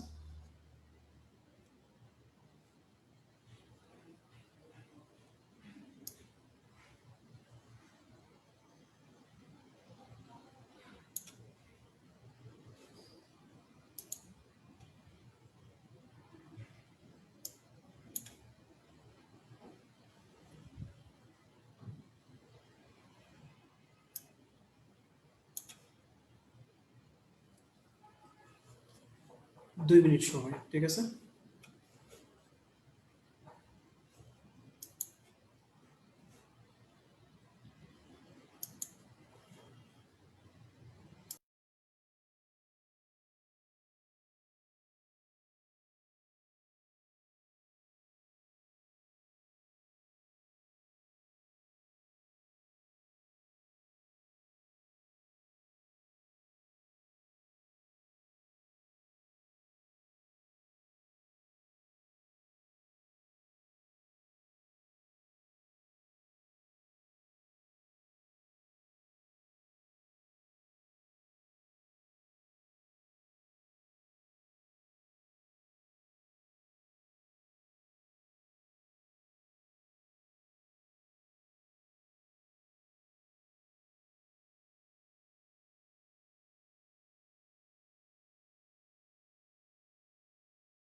ওকে, আচ্ছা আমার মনে হয় যে হচ্ছে হয়ে গেছে। তাহলে খেয়াল করো এফ শক্তি স্তরে মোট কয়টি অরবিটাল আছে, তাহলে এফ এর জন্য এর মান কত ভাইয়া 3, তাহলে 2 গুণ 3 যোগ 1 তাহলে হচ্ছে 7টি। ওকে আচ্ছা, এইবার এই যে পেজটা আছে 105, এই পেজটার মধ্যে আমি আসলে কি শিখবো সেটা আমাকে একটু জানতে হবে প্রথমে, ঠিক আছে?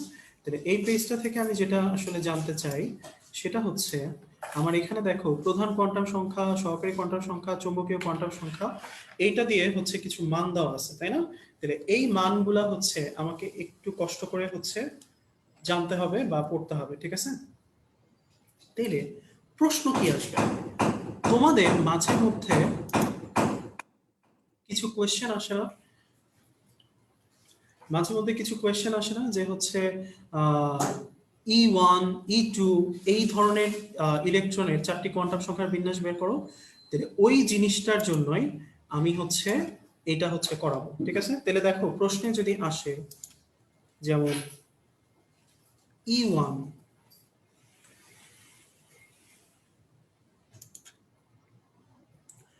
E1, ঠিক আছে?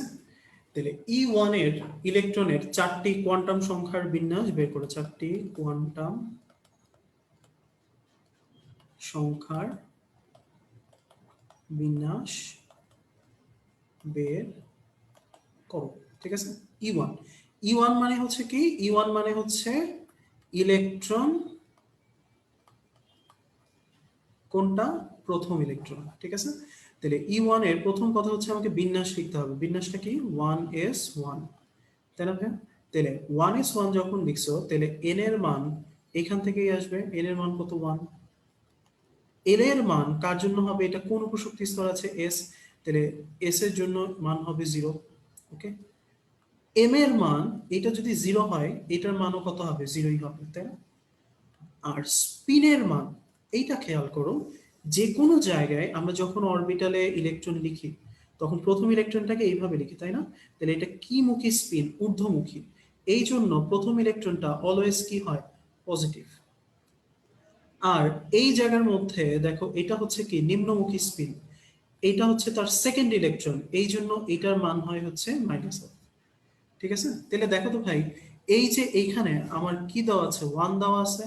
1 মানে কি? প্রথম ইলেকট্রন, এই জন্য এটার স্পিনের মান হবে প্লাস অফ। এখন যদি এখানে E1 না থেকে ভাই যদি E2 বলা থাকতো, ওকে, তাইলে খেয়াল করো E2 মানে কি? দ্বিতীয় ইলেকট্রন, তাহলে বিন্যাস কত হবে? 1s2, তাই না? তাইলে আমার n এর মান হইতো কত? 1, l এর মান কত হইতো? 0, m এর মানও কত হইতো? 0, কিন্তু s এর মান এটা 1 আছে না 2 আছে? 2 আছে, তাহলে নিচের দিকে, তাহলে অবশ্যই এটা হচ্ছে মাইনাস অফ। বোঝা গেছে ভাই? তাহলে আলটিমেটলি মাথায় রাখতে হবে প্রথম ইলেকট্রন যেটা থাকবে সেটা হচ্ছে পজিটিভ স্পিনে, দ্বিতীয় ইলেকট্রন যেটা থাকবে সেটা হচ্ছে নেগেটিভ স্পিনে, ঠিক আছে? এই জিনিসটা আগে আমরা একটু দেখে নেই, তাহলে আমাদের সাথে ঠিক আছে কিনা, ঠিক আছে? তাহলে এটা আমি লিখলাম।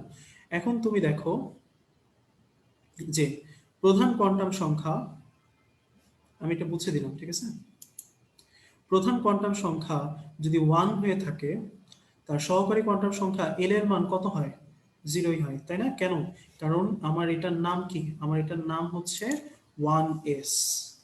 1 এর তো আর কেউ নাই, পি আছে? নাই। টি আছে? নাই। তাহলে 1 এর শুধুমাত্র কি হইতে পারে? এসই হইতে পারে। তাহলে এস এর জন্য এল এর মান কত? 0, ঠিক আছে? এস এর জন্য এম এর মান সবসময় কতই হবে? 0ই হবে। আর দেখো এটা ফার্স্ট ইলেকট্রন না, তাহলে এটা হচ্ছে E1, কি দিছে? Plus of. এটা সেকেন্ড ইলেকট্রন না ভাই, এটা হচ্ছে E2, কি দিছে? Minus of. ঠিক আছে? এটা হচ্ছে সেটার জন্য তোমাকে যদি বলে অমুক ইলেকট্রনের জন্য তমুক ইলেকট্রনের জন্য এল এর মান কত, এই হচ্ছে আমার এল এর মান। বুঝা গেছে ভাইয়া? তাহলে আলটিমেটলি এভাবেই কিন্তু হচ্ছে বের করতে হবে, ঠিক আছে? তাই আমি তোমাদেরকে হচ্ছে একটা করতে দিচ্ছি, তোমরা করো। আর এর মাঝে যদি কেউ না বুঝো তাইলে আমি আবার বুঝিয়ে দিব। E11, 11তম 11তম ইলেকট্রনের 4টি কোয়ান্টাম বিন্যাস। 11তম, ঠিক আছে? তাহলে এন কত, এল কত, এম কত, এস কত? 11তম। একটু তাড়াতাড়ি করো, হ্যাঁ?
ওকে, ঠিক আছে। তোমরা অনেকেই কারেক্ট অ্যান্সার করছো, দুই একজন জাস্ট একটু আবার জানতে চাইছো, আমি আবার বলতেছি, নো প্রবলেম, বাট এবার একটু কেয়ারফুলি শুনে নাও, হ্যাঁ? আচ্ছা, খেয়াল করো, E11, তাহলে আমাকে আগে 11-র বিন্যাস লিখতে হবে। তাহলে 11-র বিন্যাস লিখি, 1s2, 2s2, 2p6, 3s1, তাই না ভাইয়া? তাহলে খেয়াল করো, 11 মানে কি? এই পর্যন্ত গেলে তো 11 হবে, তাহলে 11তম ইলেকট্রনটার নামই হচ্ছে ভাইয়া 3s1। তুমি বিন্যাস লিখে, যেমন তোমাকে যদি বলতাম পঞ্চম, ফিফথ, ঠিক আছে, তাহলে তুমি 5 পর্যন্ত বিন্যাস লিখতে, 1s2, 2s2, 2p1। তাহলে পঞ্চম ইলেকট্রন যেটাতে গিয়ে শেষ হবে সেটাই 5। তাহলে 2p1 এ গিয়ে শেষ হয়েছে, তাহলে 2p1 হচ্ছে পঞ্চম ইলেকট্রন, তাহলে পঞ্চমের নাম হচ্ছে 2p1। তাহলে 11তম কোথায় গিয়ে শেষ হচ্ছে? 3s1 এ, তাহলে 11তম নাম হচ্ছে 3s1। তাহলে n এর মান তো এটাই, তাই না? তাহলে n হচ্ছে 3। এল এর মান আসবে এখানে যে উপশক্তি স্তর থাকবে, এস, পি, ডি, এফ যা থাকুক সেটা দিয়ে। তাহলে এখানে কি আছে? এস। এস এর জন্য এল এর মান কত? 0। আবার এম এর মান মানে কি? Plus minus L. তাহলে এখানে 0 হইলে এটা কত হবে? 0ই হবে। আর স্পিন বলছি উপরে যদি 1 হয় তাহলে অবশ্যই এটার মান কত? Plus up. যদি 2 হইতো তাহলে লিখতাম মাইনাস আপ, ঠিক আছে? তাহলে এটাই হচ্ছে ব্যাখ্যা। তাহলে এটার অ্যান্সার হচ্ছে 3, 0, 0 প্লাস আপ। ঠিক আছে ভাইয়া? ওকে, ঠিক আছে। তাহলে আমরা হচ্ছে আমাদের নেক্সট টপিকে চলে যাই। আমাদের নেক্সট টপিক হচ্ছে, এটা শেষ হয়ে গেল। নেক্সট টপিক হচ্ছে 2.2.4, ঠিক আছে, 2.2.4। আচ্ছা, এখান থেকে আমরা কি করব? এখান থেকে তোমরা কিছু জিনিস একটু ভুল করো, হ্যাঁ? আমি চাচ্ছি যে তোমরা যেন ভুল না করো। তোমরা ভুল কোন জায়গাটাতে করো? এই যে এইখানে তোমাদের বইয়ে দুই রকম কথা আছে। মূল কণিকা কয় প্রকার? অনেক বইতে লেখা আছে 3 প্রকার। আমার দরকার নেই, আমার মেইন বই কোনটা ভাইয়া? হাজারি স্যার। তাহলে আমি মনে রাখবো মূল কণিকা প্রধানত কয় প্রকার? 2 প্রকার, একটা স্থায়ী, একটা হচ্ছে অস্থায়ী, ঠিক আছে? এর বাইরে কোনো মূল কণিকা নাই, ওকে? আর ইলেকট্রন, প্রোটন, নিউট্রন যেগুলো ওই বইতে মূল কণিকা বলছে, সেগুলো স্যারের বইতে বলা আছে এরা হচ্ছে স্থায়ী মূল কণিকা। তাহলে মূল কণিকা প্রধানত 2 প্রকার, একটা হচ্ছে স্থায়ী, একটা অস্থায়ী। স্থায়ী মূল কণিকা আবার 3 প্রকার, একটা হচ্ছে ইলেকট্রন, একটা হচ্ছে প্রোটন, আর একটা হচ্ছে নিউট্রন, ঠিক আছে? আচ্ছা, নেক্সট আমি কি পড়বো? নেক্সট আমি পড়বো হচ্ছে পরের পেজ। পরের পেজে খেয়াল করো আমার কি দেওয়া আছে। অস্থায়ী মূল কণিকার কিছু এক্সাম্পল দেওয়া আছে, আর এই দুই টাইপের বাইরে আরো এক ধরনের কণিকা বলছে, যদি এটাকে কোনো শ্রেণী বিভাগে ফেলা হয় নাই, সেটা হচ্ছে কম্পোজিট। তোমাকে এত কষ্ট করার দরকার নেই, তুমি স্রেফ এইটাকে, আমি যে ফ্লো চার্টটা লিখাই দিচ্ছি, এই ফ্লো চার্টটা যে কোনো একটা জায়গায় বইয়ের বা যে কোনো একটা জায়গায় একটু কষ্ট করে লিখে রাখো, এই ফ্লো চার্টটা একটু মনে রাখবে, ঠিক আছে? লিখো মূল কণিকা, মূল কণিকা, দুই দুই প্রকার, ঠিক আছে। একটা হচ্ছে স্থায়ী, একটা হচ্ছে অস্থায়ী। ওকে, এছাড়াও আরো এক ধরনের আছে, সেটার নাম হচ্ছে কম্পোজিট, বাট এটাকে স্যাররা মূল কণিকা বা মূল কণিকার ভিতরে অন্তর্ভুক্ত করেন নাই, ঠিক আছে। কম্পোজিট, তাহলে স্থায়ী হচ্ছে তিনটা, কি? প্রোটন, ইলেকট্রন, নিউট্রন, পেন। কম্পোজিট হচ্ছে দুইটা, একটা আলফা আর একটা হচ্ছে ডিউটেরন, ঠিক আছে। আর বাকি যা কিছু আছে, বাকি সব এরা হচ্ছে অস্থায়ী, তার মানে পজিট্রন, এন্টি নিউট্রিনো, মানে যা খুশি আছে, ঠিক আছে, এন্টি নিউট্রিনো, যা খুশি তাই আছে, সবকিছুই হচ্ছে কি আমার অস্থায়ী মূল কণিকা, ঠিক আছে। তাহলে হচ্ছে আলটিমেটলি এই বক্সটা একটু মনে থাকলে তোমার আর কখনো ভুল হবে না। তাহলে মূল কণিকা দুই প্রকার, স্থায়ী, অস্থায়ী। স্থায়ী আবার তিন প্রকার, একটা হচ্ছে ইলেকট্রন, একটা হচ্ছে প্রোটন, একটা হচ্ছে নিউট্রন, ঠিক আছে। আর কম্পোজিট দুইটা, একটা আলফা কণা আর একটা ডিউটেরন কণা, বাকি যা কিছু আছে সবকিছু অস্থায়ী কণিকা, ঠিক আছে। তাহলে আলটিমেটলি আমাকে এই তথ্যগুলা একটু মাথায় রাখতে হবে, ঠিক আছে। আচ্ছা ঠিক আছে, আমরা নেক্সট টপিকে চলে যাই। নেক্সট টপিকে খেয়াল করো, আমার আইসোটোপ, আইসোটোন, আইসোমার বার, এগুলার ক্ষেত্রে কিছু কথা বলা আছে। প্রশ্নে আসলে এগুলার ডেফিনেশনটাই বেশি আসে। তারপরও কিছু টপিক আছে যেটা বিভিন্ন সালে মেডিকেল অ্যাডমিশন টেস্টে দিয়ে দিচ্ছে এবং আমরা ভুল করি, ঠিক আছে। ভুল যেন না করি এই জন্য আমি একটু দেখাই দিচ্ছি, ওকে। তাহলে দেখো এখানে একটা তথ্য আছে, হাইড্রোজেনের পরমাণুর কয়টি আইসোটোপ আছে? তিনটা। একটা হচ্ছে প্রোটিয়াম, ডিউটেরিয়াম, টিট্রিয়াম। মাঝে মাঝে প্রোটিয়ামকে এইটাও বলা হয়ে থাকে, হাইড্রোজেন, ঠিক আছে। তাইলে তোমার প্রশ্নে যদি কখনো আসে নিচের কোনটি হাইড্রোজেনের আইসোটোপ নয়, অপশন এ তে ধরো দেওয়া আছে হচ্ছে হাইড্রোজেন, অপশন বি তে ধরো দেওয়া আছে হচ্ছে, আমি একটু সংক্ষেপে লিখলাম, হ্যাঁ, প্রোটিয়াম, অপশন সি তে ধরো দেওয়া আছে ডিউটেরিয়াম, অপশন ডি তে দেওয়া ধরা আছে হচ্ছে তোমার ট্রিট্রিয়াম, হ্যাঁ, তুমি কোনটা অ্যান্সার দিবা?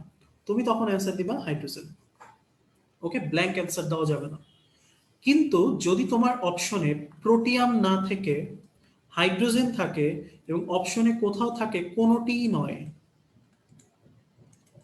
তাহলে তোমাকে মাথায় রাখতে হবে স্যাররা কিন্তু হচ্ছে হাইড্রোজেনকে একটা আইসোটোপ হিসেবে ধরছেন, যেটা গুহ স্যারের বইতে আছে। সেই ক্ষেত্রে তোমার অ্যান্সার হবে কোনোটিই নয়, ওকে। তাহলে চারটার নামই যদি থাকে হাইড্রোজেন, প্রোটিয়াম, ডিউটেরিয়াম, টিট্রিয়াম, তখন অ্যান্সার দিবা হাইড্রোজেন। আর যদি তিনটার নাম থাকে এবং কোনোটি নয় এই অপশনটা থাকে, তাহলে অ্যান্সার দিবা হচ্ছে কোনোটি না, ওকে।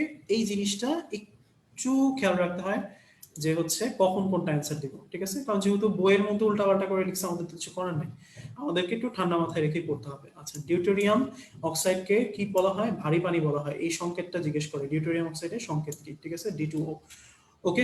আচ্ছা, এই 3 নাম্বার পয়েন্টটা ভেরি ভেরি ইম্পর্টেন্ট। এখান থেকে 15 আর হচ্ছে 17 2 বছরই কোশ্চেন আসছে। সেম কোশ্চেন কি, দুই একটি মৌল ব্যতীত, যেমন সোডিয়াম, অরাম বাদে প্রকৃতিতে প্রায় সব মৌলের একাধিক আইসোটোপ আছে। কোশ্চেন করছে কি ঘুরাইয়া, কোন মৌলের একটি মাত্র আইসোটোপ আছে, ঠিক আছে। তাহলে দুইটা আছে, একটা সোডিয়ামের, একটা হচ্ছে অরামের, ঠিক আছে। তাহলে প্রশ্নে আসছিল অরাম, ওকে, সরি সোডিয়াম আসছিল, ওকে। তাহলে কোন কোন মৌলের একটা করে আইসোটোপ আছে? দুইটা মৌল, একটা সোডিয়ামের, একটা অরামের, ওকে। আচ্ছা, এখন প্রশ্ন হচ্ছে ভাইয়া আইসোটোপ, আইসোটোন, আইসোবার এগুলা কিভাবে? এগুলো খুব সহজ, তাই না? এগুলা হচ্ছে যদি টোপ, তার মানে কি আছে, প আছে, তাহলে এটা কি সংখ্যা সমান হবে? প্রোটন সংখ্যা। যদি বলে টোন, তাহলে কি আছে? দন্তন্য আছে, তাহলে কি সংখ্যা সমান হবে? নিউট্রন সংখ্যা।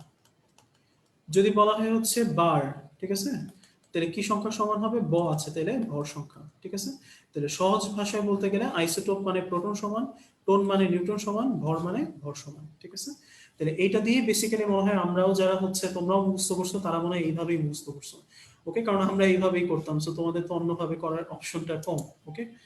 ঠিক আছে, তাহলে আমরা নেক্সট টপিকে চলে যাই। এখান থেকে যে জিনিসটা আমি একটু দেখানোর জন্য রাখছিলাম সেটা হচ্ছে কি, এই সংখ্যাটা তোমাদের বইতে দেওয়া নাই, ঠিক আছে, এটা একটু লিখে রাখো যে ইলেকট্রনের আমার একটা ভর কেজি এককেও আছে, তাহলে ওইটা কি 9.1 ইন্টু 10⁻31 কেজি, ঠিক আছে। গ্রামটাকে গ্রাম এককে না দিয়ে কেজি এককে দিতে পারে, ওকে। আর একটু আগে বলছিলাম আপনাদেরকে মনে আছে যে কক্ষপথে অবস্থান করে কোনটা? ইলেকট্রন।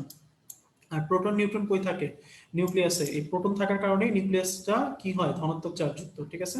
সো আলটিমেটলি হচ্ছে এই প্রোটন আর ইলেকট্রন নাম্বার দুইটা সমান হওয়ার কারণে পরমাণু হয় বিদ্যুৎ নিরপেক্ষ, কিন্তু নিউক্লিয়াস নিজে কিন্তু হচ্ছে ধনাত্মক চার্জযুক্ত, ঠিক আছে? তাহলে এটা খেয়াল রাখতে হবে। নিউক্লিয়াসে কে থাকে? Proton neutron. বাইরে কে থাকে? ইলেকট্রন, ঠিক আছে? আচ্ছা, ওকে। এগুলা খুবই সিলি সিলি পড়া, বাট খেয়াল রাখতে হয় এই কারণে, কারণ এই সিলি সিলি টপিকগুলো কেন যেন হচ্ছে মিস হয়ে যায়। ওকে, তাহলে এটা হচ্ছে একটু কষ্ট করে হচ্ছে সলভ করে রাখো, দেখো পারো কিনা, ঠিক আছে? 16, 17, 18।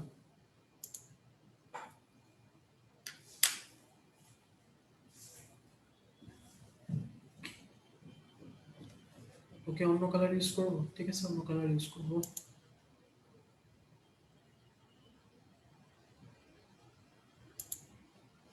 ওকে, ব্ল্যাক নিলাম।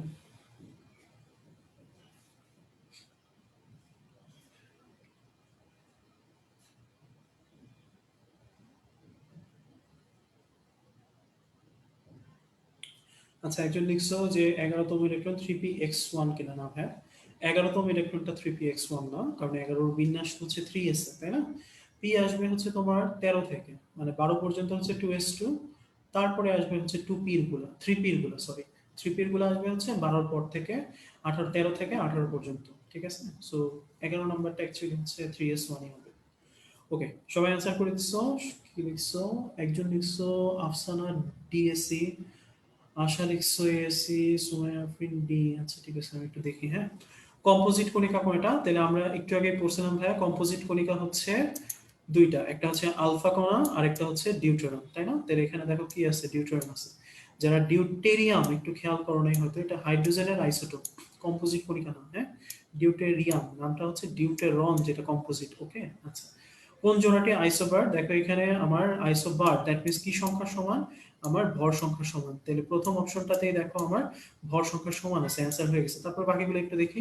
এটার মধ্যে নিউট্রন নাম্বার সমান, তাহলে এটা আইসোটোন, তাই না?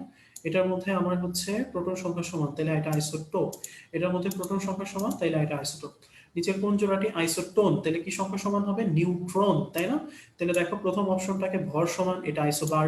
দ্বিতীয় অপশনটাতে দেখো এটা প্রোটন সমান, এটা আইসোটোপ। এখানে আমার হচ্ছে ভর সমান, তাহলে এটা আইসোবার। এখানে আমার নিউট্রন হচ্ছে 8, এইটারও নিউট্রন হচ্ছে 8, তাহলে নিউট্রন সমান, তাহলে অ্যান্সার হচ্ছে এটা। ওকে, সো দ্যাটস ইট। এই কোশ্চেনগুলো আসলে খুব বেশি টাফ না, বাট পরীক্ষায় আসে, ঠিক আছে? যেহেতু পরীক্ষা আসে যেগুলো, সেগুলো নিয়ে আমাদের ডিল। সো আলটিমেটলি এগুলো একটু পড়তে হবে। হ্যাঁ, নেক্সট টপিকে চলে যাই। 2.2.5, এখানে তেমন কিছুই নাই ভাইয়া। এই পেজটা আমি আনছি হচ্ছে এই জিনিসটা দেখানোর জন্য। এখানে দেখো আমার একটা কথা বলা আছে, বিভিন্ন বিজ্ঞানী এ যাবৎকালে আপেক্ষিক পারমাণবিক ভর প্রকাশের জন্য 3টি স্ট্যান্ডার্ড স্কেল ব্যবহার করেছেন। এদের নাম হচ্ছে হাইড্রোজেন, অক্সিজেন, কার্বন। আমি এটাকে মনে রাখি সহজভাবে হচ্ছে এইটা দিয়ে, CHO, দ্যাট মিনস অ্যালডিহাইড, ঠিক আছে? তিনটা হচ্ছে আমার আপেক্ষিক পারমাণবিক ভর প্রকাশক স্কেল আছে, তার নাম অ্যালডিহাইড। তার মানে carbon scale, hydrogen scale, oxygen scale. তারপরে এছাড়া বাকি যেটা দিবে সেটা আমার হচ্ছে অ্যান্সার হয়ে যাবে। ওকে, আচ্ছা ঠিক আছে, আমরা নেক্সট টপিকে চলে যাই। নেক্সট টপিকে দেখো কি আছে। আচ্ছা, এইটা আপেক্ষিক পারমাণবিক ভর। হ্যাঁ, এইটার ক্ষেত্রে তোমাকে একটা জিনিস খেয়াল রাখতে হবে, ঠিক আছে? যে এটা কি পরমাণুর ভর চাইছে না আণবিক ভর চাইছে, ঠিক আছে? যদি তোমাকে জিজ্ঞেস করে হচ্ছে ও, তাহলে আমি এটার পারমাণবিক ভর চাইছি। কিন্তু আমি যদি বলি ভাইয়া হচ্ছে ও না বলে বললাম হচ্ছে O2, তাহলে কিন্তু আমি আর পারমাণবিক ভর চাই না, আমি কিন্তু আণবিক ভর চাইছি। আবার আমি তোমাকে বললাম Cl2, আমি কিন্তু আণবিক ভর চাইছি। আমি যদি বলি হচ্ছে সোডিয়াম, আমি আণবিক ভর চাইছি। আমি যদি বলি হচ্ছে নাইট্রোজেন, আমি আণবিক ভর চাইছি, পারমাণবিক ভর না, ঠিক আছে? তাহলে এগুলোর ক্ষেত্রে অবশ্যই তোমাকে কি ভর লিখতে হবে? আণবিক ভর গুণ, ঠিক আছে? আণবিক ভর গুণ আমাকে যেটা লিখতে হবে সেটা হচ্ছে এই নাম্বারটা, 1.6005 ইন্টু 10⁻⁻24 গ্রাম। এটা হচ্ছে আমার সূত্র। তোমাকে জিজ্ঞেস করতে পারে যে হচ্ছে অক্সিজেনের আণবিক ভর কত AMU।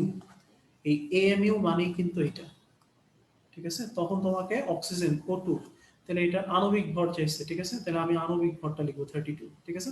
তাহলে এটা হবে 32 হচ্ছে AMU। ওকে, এইভাবে করে হচ্ছে আহ, তোমার হচ্ছে এই জিনিসগুলো হচ্ছে বের করতে হবে, ঠিক আছে? আচ্ছা, তাহলে আমরা একটু পরেরটাই চলে যাই, আমরা দেখি হচ্ছে এই ধরনের কি দেওয়া আছে। আচ্ছা, একটা প্রশ্ন আছে, একটু কষ্ট করে সলভ করো, তাহলে আমি বুঝতে পারবো যে হচ্ছে তোমরা এটা বুঝছো নাকি বুঝছো না। নাইট্রোজেনের প্রকৃত ভর নিচের কোনটি?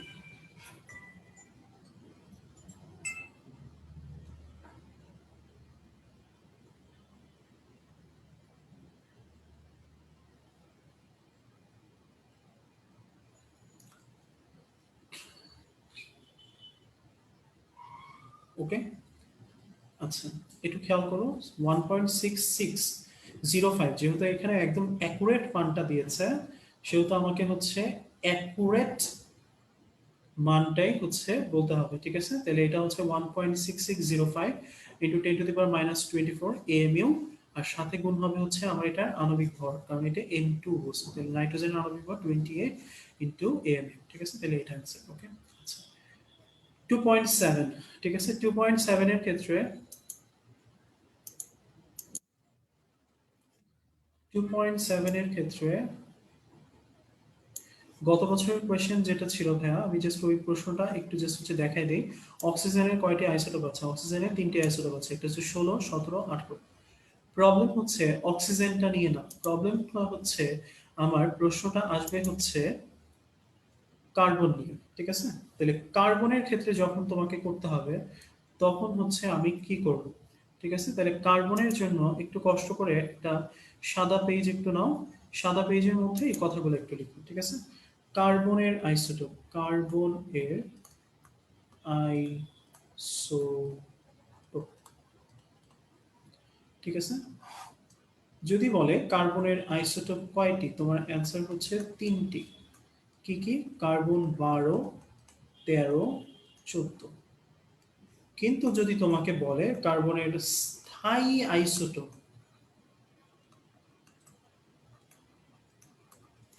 কয়টি, তাহলে হচ্ছে 2টি। একটা হচ্ছে কার্বন 12, একটা হচ্ছে কার্বন 13।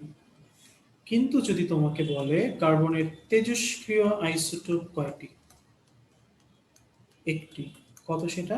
কার্বন 14, ঠিক আছে? তাহলে কার্বনের জন্য এই জিনিসটা একটু ইম্পর্টেন্ট, যেটা তোমাকে একটু মনে রাখতে হবে, কারণ তোমার বইতে অনেক জায়গাতে হচ্ছে কি তোমরা কনফিউজড হয়ে যাও। বইয়ের এক জায়গাতে বলা আছে কার্বনের আইসোটোপ 2টি, আবার আরেক জায়গায় দেখতেছো 3টা, কিন্তু খেয়াল করতেছো না যে সামনে একটা ওয়ার্ড আছে। ওকে, তাহলে কার্বনের আইসোটোপ আমি মনে রাখবো যে কার্বনের আইসোটোপ হচ্ছে 3টি। একটা হচ্ছে কার্বন 12, একটা হচ্ছে কার্বন 13, আর একটা হচ্ছে কার্বন 14।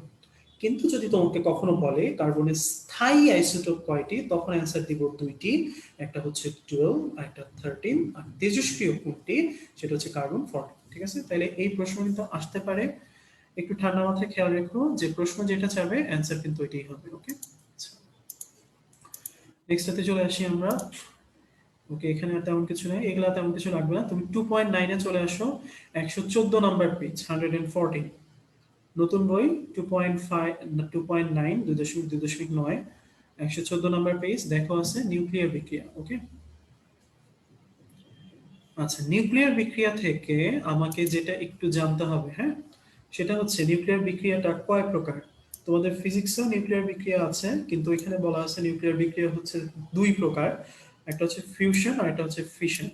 আমার ওইটার প্রয়োজন নাই, আমি মনে রাখবো নিউক্লিয়ার বিক্রিয়া প্রধানত 3 প্রকার, একটা হচ্ছে ট্রান্সমুটেশন, একটা হচ্ছে ফিউশন, আর একটা হচ্ছে ফিশন। তাহলে এই যে 3 প্রকার হইলো, এই 3 প্রকারের সাথে আমার ডেফিনেশনটা জানতে হবে আর উদাহরণ জানতে হবে। তাহলে ডেফিনেশনে আমি পুরাটা কখনোই মুখস্থ করব না, আমি যেই ডেফিনেশনে যেই ওয়ার্ডটা মনে রাখলে আমার হচ্ছে ডেফিনেশন পুরাটাই পারা যাবে, আমি সেটাই মনে রাখবো। তাহলে দেখো, ট্রান্সমুটেশনে হাইলাইট করো বোল্ড লাইন দিয়ে স্থায়ী নিউক্লিয়াস, নিউক্লিয়ার ফিশনে হাইলাইট করো অতি বৃহৎ নিউক্লিয়াস, নিউক্লিয়ার ফিশনে হাইলাইট করো 2টি ক্ষুদ্র ক্ষুদ্র নিউক্লিয়াস, ঠিক আছে? তাহলে আলটিমেটলি আমার যদি ডেফিনেশনে বলে যে অতি বৃহৎ নিউক্লিয়াস অতি উচ্চ বেগের নিউট্রনের সাথে যুক্ত হয়ে বা অতি উচ্চ বেগে গতিশীল নিউট্রনের সাথে আঘাতপ্রাপ্ত হয়ে কাছাকাছি ভর বিশিষ্ট 2টি নতুন মৌল উৎপন্ন করে, এই বিক্রিয়ার নাম কি? এত বড় ডেফিনেশনের দরকার নাই, আমি দেখছি অতি বৃহৎ আছে, আমার ডেফিনিশন কি হবে? ফিশন। আবার যদি বলে দুটি ক্ষুদ্র ক্ষুদ্র নিউক্লিয়াস কোনো উচ্চ তাপমাত্রায় উত্তপ্ত করে অপেক্ষাকৃত বড় নিউক্লিয়াসে পরিণত করার প্রক্রিয়ার নাম কি? এত বড় ডেফিনিশনের দরকার নেই, আমি দেখছি দুইটা ক্ষুদ্র নিউক্লিয়াস কথা আছে, ডেফিনিশন ফিউশন, ঠিক আছে? তাহলে আলটিমেটলি ডেফিনিশনটা জাস্ট হচ্ছে একটু কষ্ট করে এভাবে একটু পড়ে দিতে হবে। আর এক্সাম্পল যেগুলো আছে ভাইয়া সেগুলো একটু খেয়াল করে একটু দাগায় নাও। ফিশনের ক্ষেত্রে একটা এক্সাম্পল পারমাণবিক চুল্লি, ফিউশনে দুইটা এক্সাম্পল, একটা হচ্ছে হাইড্রোজেন বোমা আর একটা হচ্ছে সূর্যের শক্তি, ঠিক আছে? ওকে, এবার চলে আসি 2.3। এগুলো আমি তাড়াতাড়ি যাচ্ছি কারণ এখানে বোঝানোর টপিক নেই। হুম, আমরা হচ্ছে বোঝানোর টপিক যেখানে নাই এখানে একটু তাড়াতাড়ি যাবো। ওকে, 2.3 তে খেয়াল করো, এটা আমার বইয়ের লাইন, ঠিক আছে? এগুলো আমরা সবাই পারি। যেমন তোমাকে যদি আমি জিজ্ঞেস করি এস এর আকার কেমন, আমি যে কথাগুলো বলবো এগুলো এখানেই আছে। সো হচ্ছে আমার কথাগুলো শুনো, দেখো পারো কিনা, মনে আছে কিনা। এস আকার কেমন ভাইয়া? জানি গোলাকার, তাই না? পি এর আকার কেমন? ডাম্বেল আকার। ডি এর আকার কেমন? ডবল ডাম্বেল আকার, তাই না? আমরা সবাই জানি। এস এর অরবিটাল কয়টা? এস এর অরবিটাল হচ্ছে একটা, তাই না? 1s। পি এর অরবিটাল কয়টা? পি এর অরবিটাল হচ্ছে তিনটা, P X, P Y, P Z. তাহলে এটার এম এর মান হতে পারে তিনটা, তাই না? এম এর মান হতে পারে -1, এম এর মান হতে পারে 0, এম এর মান হতে পারে হচ্ছে +1। ডি এর আকারটা কিরকম ছিল? ডবল ডাবল, দ্যাট মিনস এইটার অরবিটাল হওয়া সম্ভব হচ্ছে পাঁচটা। কি কি? X Y, Y Z, Z X, X square minus Y square, Z square, তাই না? দেখো এই কথাগুলাই এখানে বলছে যেগুলো আমি বললাম। তাহলে দেখো প্রধান কোয়ান্টাম সংখ্যা এর মানের জন্য এস এর অরবিটাল এম জিরো হয়, এল জিরো হয়, তাই না? এর আকারটা হচ্ছে গোলকের ন্যায়। পি এর ক্ষেত্রে আমার এন টু হয়, তখন এল এর মান দুইটি হওয়া সম্ভব, তাই না? 0 আর 1, তাহলে পি অরবিটাল সম্পন্ন হয়। এদেরকে এম এর মান -1, 0, +1 হয় এবং এদেরকে বলা হয় P X, P Y, P Z, ঠিক আছে? ডি এর ক্ষেত্রেও সেম, পাঁচটা হয়। এই যে দেখো মানগুলা দেওয়া আছে আর নামগুলা এই যে নিচে দেওয়া আছে। ওকে, তাহলে আলটিমেটলি আমরা যা বললাম এর বাইরে কিন্তু এখানে কোনো কথা নেই। কিন্তু একটা টপিক আছে যেটা হয়তোবা আমরা অনেকেই জানি না, সেটা হচ্ছে লোভ। ওকে, তোমাকে মনে রাখতে হবে যে অরবিটাল পারলে লোভও পারবো। কিভাবে মনে রাখবো? লোভ সংখ্যা হচ্ছে অরবিটাল -1, তার মানে যে কয়টা আমার অরবিটাল আছে লোভ সংখ্যা হবে তার চেয়ে একটা কম। কার জন্য? এস, পি, ডি, এই তিনটার জন্য, ঠিক আছে? এফ কিন্তু হবে না, এই যে দেখো লিখে দিচ্ছে ব্যতিক্রম, ঠিক আছে? তাহলে এস এর অরবিটাল ছিল কয়টা ভাই? একটা, তাহলে লোভ কয়টা হবে? 1 - 1, তাহলে 0। পি এর অরবিটাল কয়টা? তিনটা, তাহলে 2 - 1, তার মানে 2। ডি এর অরবিটাল কয়টা? পাঁচটা, তাহলে 5 - 1, তাহলে কত? 4। তাহলে আমার যে কয়টা অরবিটাল আছে লোভ সংখ্যা তার চেয়ে একটা কম হবে। ব্যতিক্রম হচ্ছে এফ, এর অরবিটাল হচ্ছে 7টা, লোভ হচ্ছে 8টা, ঠিক আছে? তাহলে এই কথাটা আমরা জাস্ট একটু মাথায় রাখবো, তাহলেই হবে, ঠিক আছে? আচ্ছা, নেক্সটটাতে চলে আসি। এগুলো খুবই ছোট ছোট টপিক তো, সো প্রশ্ন আসলেও তোমরা পেরে যাবো, প্রবলেম হবে না। 2.4, হ্যাঁ, এখান থেকে আমার বোঝার টপিক আছে, আমি তাড়াতাড়ি বোঝার টপিকে চলে যাব। তার আগে কিছু মুখস্থের টপিক আছে, আমি ওগুলো একটু আগে পড়াই দিই, ঠিক আছে? যেমন আউটবাউ, এটা হচ্ছে কোন দেশি শব্দ? জার্মান। শব্দটার মিনিং কি? Building up. এই শব্দটার বিল্ডিং আপ মানে হচ্ছে ইলেকট্রন নিম্নতর শক্তি স্তর থেকে ক্রমানুযায়ী উচ্চ শক্তির অরবিটালে প্রবেশ করে। তাহলে দেখো নিম্ন শক্তির অরবিটাল পূর্ণ করে শক্তির ক্রমানুযায়ী প্রবেশ করবে, এটাকে কার নিয়ম বলে? আউটবাউ। যেটাই আমার ভিত্তি ছিল কার? N plus L. প্রশ্ন আসতে পারে নিচের কোনটি আউটবাউ সূত্র? অ্যান্সার হচ্ছে এন প্লাস এল। তোমাদের কম্পেনিয়ন বুকে লেখা আছে, ঠিক আছে? কম্পেনিয়ন বুকে লেখা আছে এটা। ওকে, যে আউটবাউ সূত্র কোনটা? N plus L. ওকে, আচ্ছা, নিচেরটায় খেয়াল করো, আমার হচ্ছে পলির বর্জন নীতি আছে, ঠিক আছে? পলির বর্জন নীতির ক্ষেত্রে আমার হচ্ছে দেখো একই পরমাণু দুটি ইলেকট্রনের চারটি কোয়ান্টাম সংখ্যার মান কখনোই এক বা সমান হবে না, কমপক্ষে যে কোনো একটির মান অসমান হবে। ওকে, তাইলে এইটার পাশে একটু কষ্ট করে এই কথাটাও লিখে রাখো, কমপক্ষে যে কোনো একটির মান। তাহলে কোয়ান্টাম সংখ্যা আছে কয়টা? চারটা। তাহলে যে কোনোটার মান যদি পরিবর্তন বলে, যেমন 2016 সালে আসছিল এইটা, স্পিন কোয়ান্টাম সংখ্যার পরিবর্তন কোন নিয়ম অনুযায়ী ঘটে, ঠিক আছে? তাইলে আমি তো কোয়ান্টাম সংখ্যার পরিবর্তনের কথা চাচ্ছি, এখানে দেখো সেই কমপক্ষে যে কোনো একটির মান অসমান হয়, অসমান মানে কি পরিবর্তিত, তাই না? তাহলে স্পিন কোয়ান্টাম সংখ্যার মান পরিবর্তিত হয় কোন নিয়ম অনুযায়ী? এটা হচ্ছে পাউলির বর্গনীতি, ঠিক আছে? এখানে দেখো ব্যাখ্যাটাও বলে দিচ্ছে। আমি দেখো একটু আগে পড়াইছিলাম E1, তোমাদের মনে আছে না ভাইয়া? E1 এর ক্ষেত্রে n এর মান কত 0, l এর মান কত 0, সরি n এর মান কত 1, l এর মান কত 0, m এর মান কত 0। দেখো তো প্রথম ইলেকট্রন এই জন্য স্পিন কি হয়েছে প্লাস। আবার E2 এর জন্য খেয়াল করো, n এর মান হচ্ছে 1, l এর মান 0, m এর মানও 0, কিন্তু সেকেন্ড ইলেকট্রন দ্যাটস ওয়াই স্পিনের মান কি লিখছে -12, তাই না? তাইলে এই যে দুইটা ইলেকট্রন, এই দুইটা ইলেকট্রনের চারটা কোয়ান্টাম কি এক হইছে? হয় নাই। কোথায় গিয়ে পরিবর্তিত হয়েছে? স্পিন। তাহলে স্পিনের পরিবর্তন কার নিয়ম অনুযায়ী হবে? পাউলির বর্গনীতি। তোমাদের যদি কেউ বুঝুম বুঝায় দেয় তাহলে এই বইয়ের কথাটা দেখাই দেবো যে দেখেন এখানে তো এটা লিখছে, তাহলে যা বুঝাইলেন এটা বুঝাই দেওয়া হবে, ঠিক আছে? সো আলটিমেটলি বোঝানোর কোনো ওয়েই নাই, কারণ যে কোনো কোয়ান্টামের সংখ্যার পরিবর্তন হচ্ছে আমার পাউলির বর্গনীতি। এখন কথা হচ্ছে যে ভাইয়া, ভাই আপনি তো হচ্ছে স্পিন দেখাইলেন, তাহলে অন্যগুলা তো দেখাইলেন না, তাহলে কেমন কেমন হয়ে গেল না? আসো অন্যগুলাও দেখাই। তোমাদেরকে দিয়ে আমি বের করাইছি কত নাম্বার? 11 না? 11 দিয়েই দেখাচ্ছি। তাহলে খেয়াল করো 11তে এন এর মান কত ছিল? 3। 11 মানে কি? 3s1। তাহলে n হচ্ছে 3, l হচ্ছে 0, m হচ্ছে কত 0, s হচ্ছে প্লাস আর, যেহেতু প্রথম ইলেকট্রন, তাই না? তাহলে একের সাথে 11-র একটু তুলনা করো তো ভাই। এইখানে এল, এম আর স্পিন কোনো মানের কি কোনো পরিবর্তন আছে? নাই। পরিবর্তন কার মানে আছে? প্রধান। তাহলে প্রধান কোয়ান্টাম সংখ্যারও পরিবর্তন হইতে পারে, যদি হয়ও সেটা কার নিয়ম অনুযায়ী হবে? পাউলি বর্গনীতি। তার মানে যে কোনো কোয়ান্টাম সংখ্যার পরিবর্তনই হচ্ছে পাউলি বর্গনীতি। বুঝা গেছে ভাইয়া? ওকে, আচ্ছা নেক্সট পেজে চলে যাই ভাই। আচ্ছা, এখানে হুন্ডের নিয়মের ক্ষেত্রে জাস্ট তোমরা দুইটা ওয়ার্ড একটু জাস্ট দাগায় রাখো, তাহলেই হবে। হুন্ডের নিয়মটি হলো এই যে কোনো অরবিটালে, ধরো হচ্ছে এখানে নিয়ম হচ্ছে এটা px py pz। হুন্ডের নিয়মটা হচ্ছে এই অরবিটাল গুলোতে ইলেকট্রন অযুগ্ম অবস্থায় একটা একটা করে প্রবেশ করবে। তাহলে প্রথমে px এ একটা ঢুকবে, তারপর py তে একটা ঢুকবে, তারপর pz এ একটা ঢুকবে, তারপরে বিপরীতমুখী স্পিনে আরেকটা করে ঢুকবে। তাইলে px এ 2 নাম্বার, py তে 3 নাম্বার, pz এ 2 নাম্বার, ঠিক আছে? তাহলে আলটিমেটলি, ঠিক আছে, এই কথাটাই হচ্ছে এখানে বলছে যে একই শক্তি সম্পন্ন বিভিন্ন অরবিটালের ইলেকট্রনগুলো এমন ভাবে অবস্থান করবে যেন তারা সর্বাধিক সংখ্যায় অযুগ্ম। তাহলে দেখো এখানে প্রথম ইলেকট্রনগুলা, ঠিক আছে, সর্বাধিক সংখ্যায় অযুগ্ম অবস্থায় ঢুকছে, ঠিক আছে, একটা করে। ওকে, এবং এই সকল অযুগ্ম ইলেকট্রনের স্পিন একমুখী হবে। দেখো px এর যে স্পিন, py এর যে স্পিন, pz এর যে স্পিন, সবগুলাই হচ্ছে একমুখী। তারপরে তারা বিপরীতমুখী স্পিনে প্রবেশ করবে। তাহলে এটা কার নিয়ম? এটা হচ্ছে কুন্ডের নিয়ম, ঠিক আছে? জিনিসটা একটু বুঝলে একদম ইজি। তাইলে তোমাকে যদি কখনো বলা থাকে এরকম বক্স বক্স করে, হ্যাঁ, যে 1s, তারপর হচ্ছে 2p, তোমার আর কিছু বলা নাই, খালি বক্স করে দেওয়া বলা আছে এটা কার নিয়ম, তুমি বুঝে যাবে যে আচ্ছা ঠিক আছে বক্স করে দিছে, তাহলে এটা অবশ্যই কুন্ডের নিয়ম, ঠিক আছে? তাহলে এটা হচ্ছে টেকনিক্যাল কোয়েশ্চেন। ওকে, এটা তোমার ডিউতেও দিতে পারে, ঠিক আছে?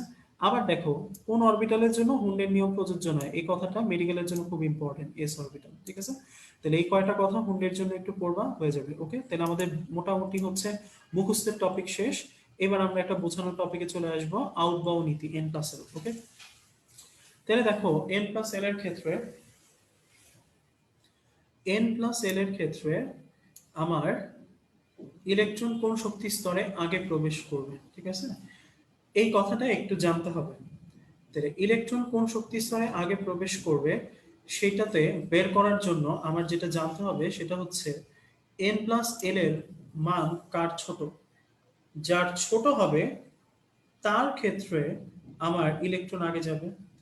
যদি এন প্লাস এল এর মান সমান হয়ে যায় তাহলে যার এন এর মান ছোট সেটাতে আগে যাবে। তাহলে আমরা একটু দেখি, 6s তার মানে 6 যোগ 0, তাই না? কত হইল? 6। 4f তার মানে 4 যোগ 3, কত হইল? 7। 5d তার মানে 5 যোগ 2, কত হইল? 7। 7s তার মানে 7 যোগ 0, কত হইল? 7। তাহলে ডেফিনেটলি প্রথম সূত্র অনুযায়ী যার n+1 ছোট সেই তো আগে যাবে, তাহলে আগে যাবে কোনটাতে? 6, তার মানে 6s। অ্যান্সার ঠিক আছে। কিন্তু এখন যদি আমাকে আগে না বলে বলতো পরে যাবে, তাহলে n প্লাস l কি হইতো বড়, আবার যার n প্লাস n এর মান সমান তার ক্ষেত্রে যার n এর মান বড় তাতে পরে যাবে। তাহলে দেখো যদি প্রশ্নটা আসতো পরে কোনটায় যাবে, তাহলে সেই ক্ষেত্রে আমার হাতে অপশন হচ্ছে তিনটা, এখানেও 7, এখানেও 7, এখানেও 7, তাহলে এই তিনটার মধ্যে কোনটা হবে সেটা আমি বের করব হচ্ছে এই যে n প্লাস n এর মান সমান হয়ে গেলে যার n এর মান বড় তাতে পরে যাবে। তাহলে এখানে n এর মান আছে 4, 5, 7, তাহলে বড় কোনটা 7, তাহলে 7 এসে দেখো সবচেয়ে পরে গেছে। তার আগে কোনটা গেছে 5D, দেখো তারপরে 5D, তার আগে কোনটা গেছে 4F, আর সবার আগে যাবে কোনটা 6S। ওকে, ব্যাখ্যা হচ্ছে এটা, খুবই ইজি একটা ব্যাখ্যা, ঠিক আছে। তাইলে আমরা যদি এই ব্যাখ্যাটা বুঝি তাইলে একটু কষ্ট করে এগুলার একটু সলভ করো, হ্যাঁ।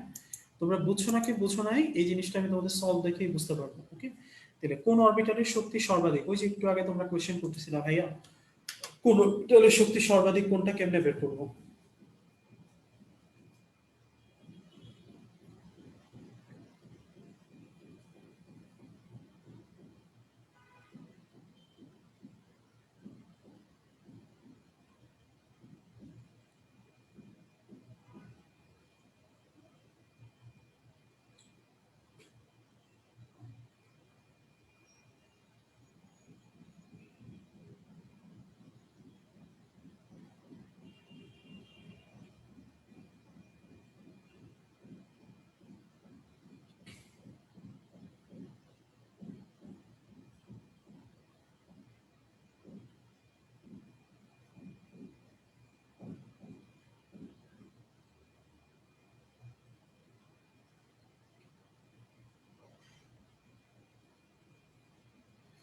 ওকে, অ্যান্সার দিস হচ্ছে ডি, কারেক্ট, ঠিক আছে।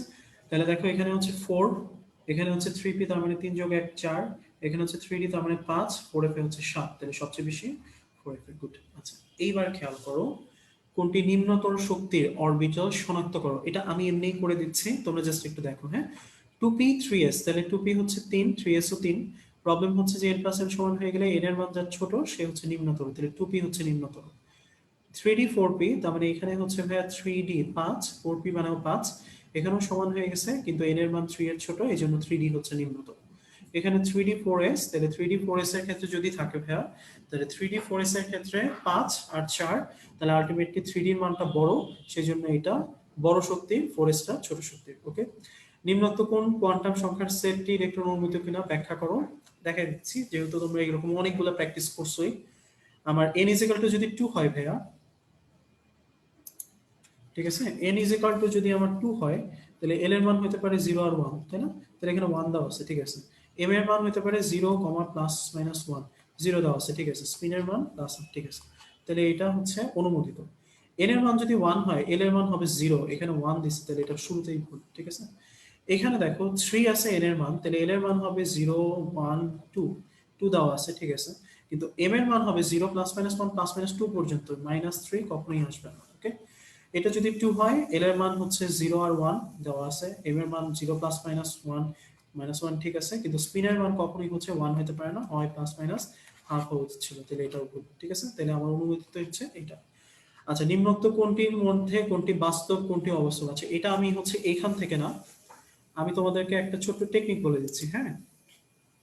বাস্তব অবাস্তব নিয়ে এটা মনে রাখলে তোমাদের আর কোনো প্যাচ লাগবে না আশা করি, ঠিক আছে।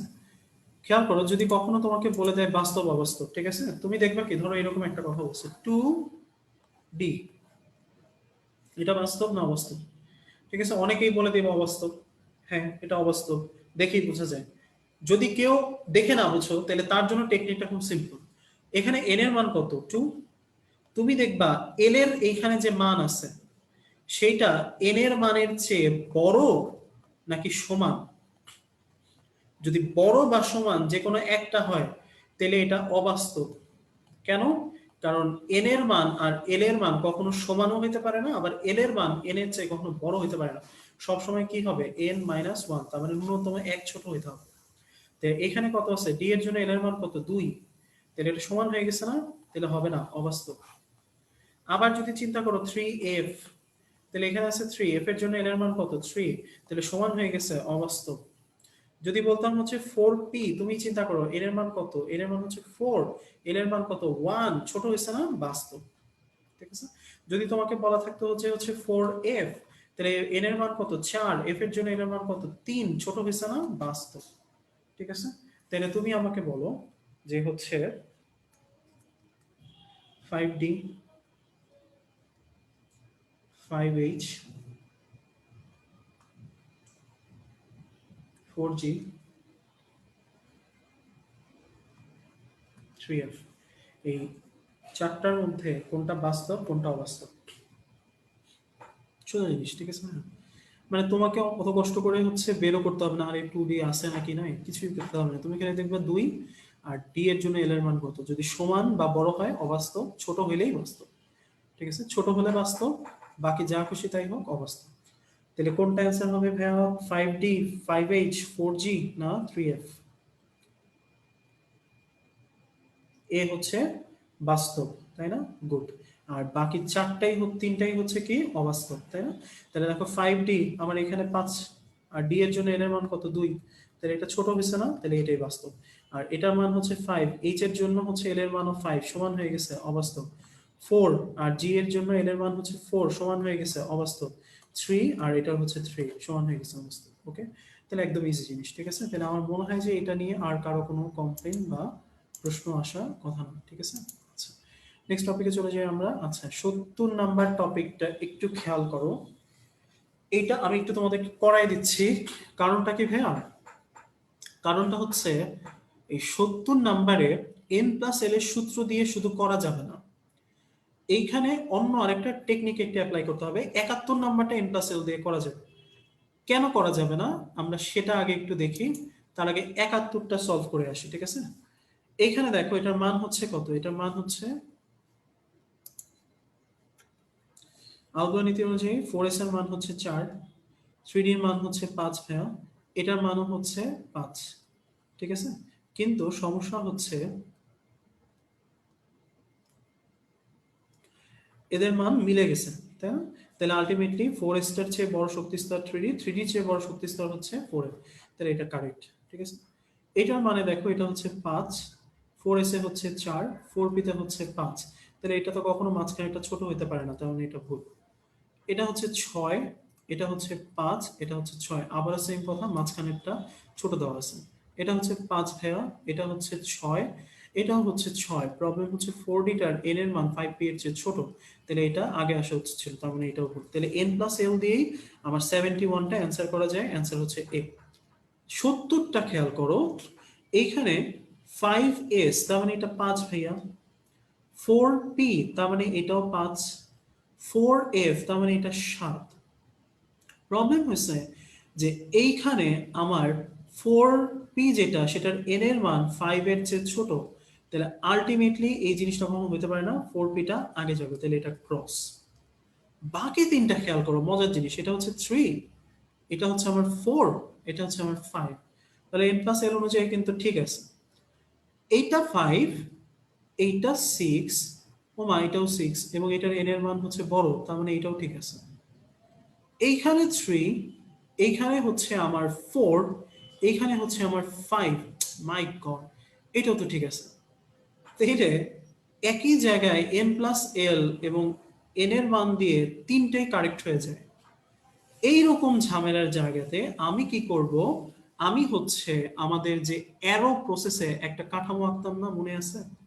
1s 2s 2p 3s 3p 3d 4s 4p 4d 4f 5s 5p 5d 5f 5g, 5 এর পরে তো আর কিছু নাই, তাহলে আর যাবো না।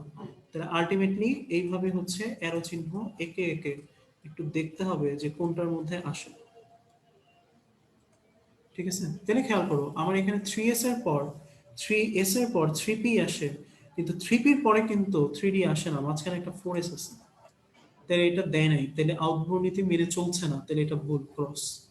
ওকে, ঘ অপশনটাতে দেখো 3s এর পর 3p আসে, 3s এর পর আমার 3p আসবে, কিন্তু 3p এর পর 4s আসবে, 4p আসবে, 5s তারপরে যাবে, তার মানে মাঝখানে দুইটা আমি লিখিনি। ঠিক আছে, 4p-ও লিখি নাই, 5s-ও লিখি নাই, ঠিক আছে। তাহলে এই জায়গাতে অনেক কিছুর গ্যাপ আছে, দ্যাটস ওয়াই এটা হচ্ছে ভুল, তাহলে এটাও ক্রস।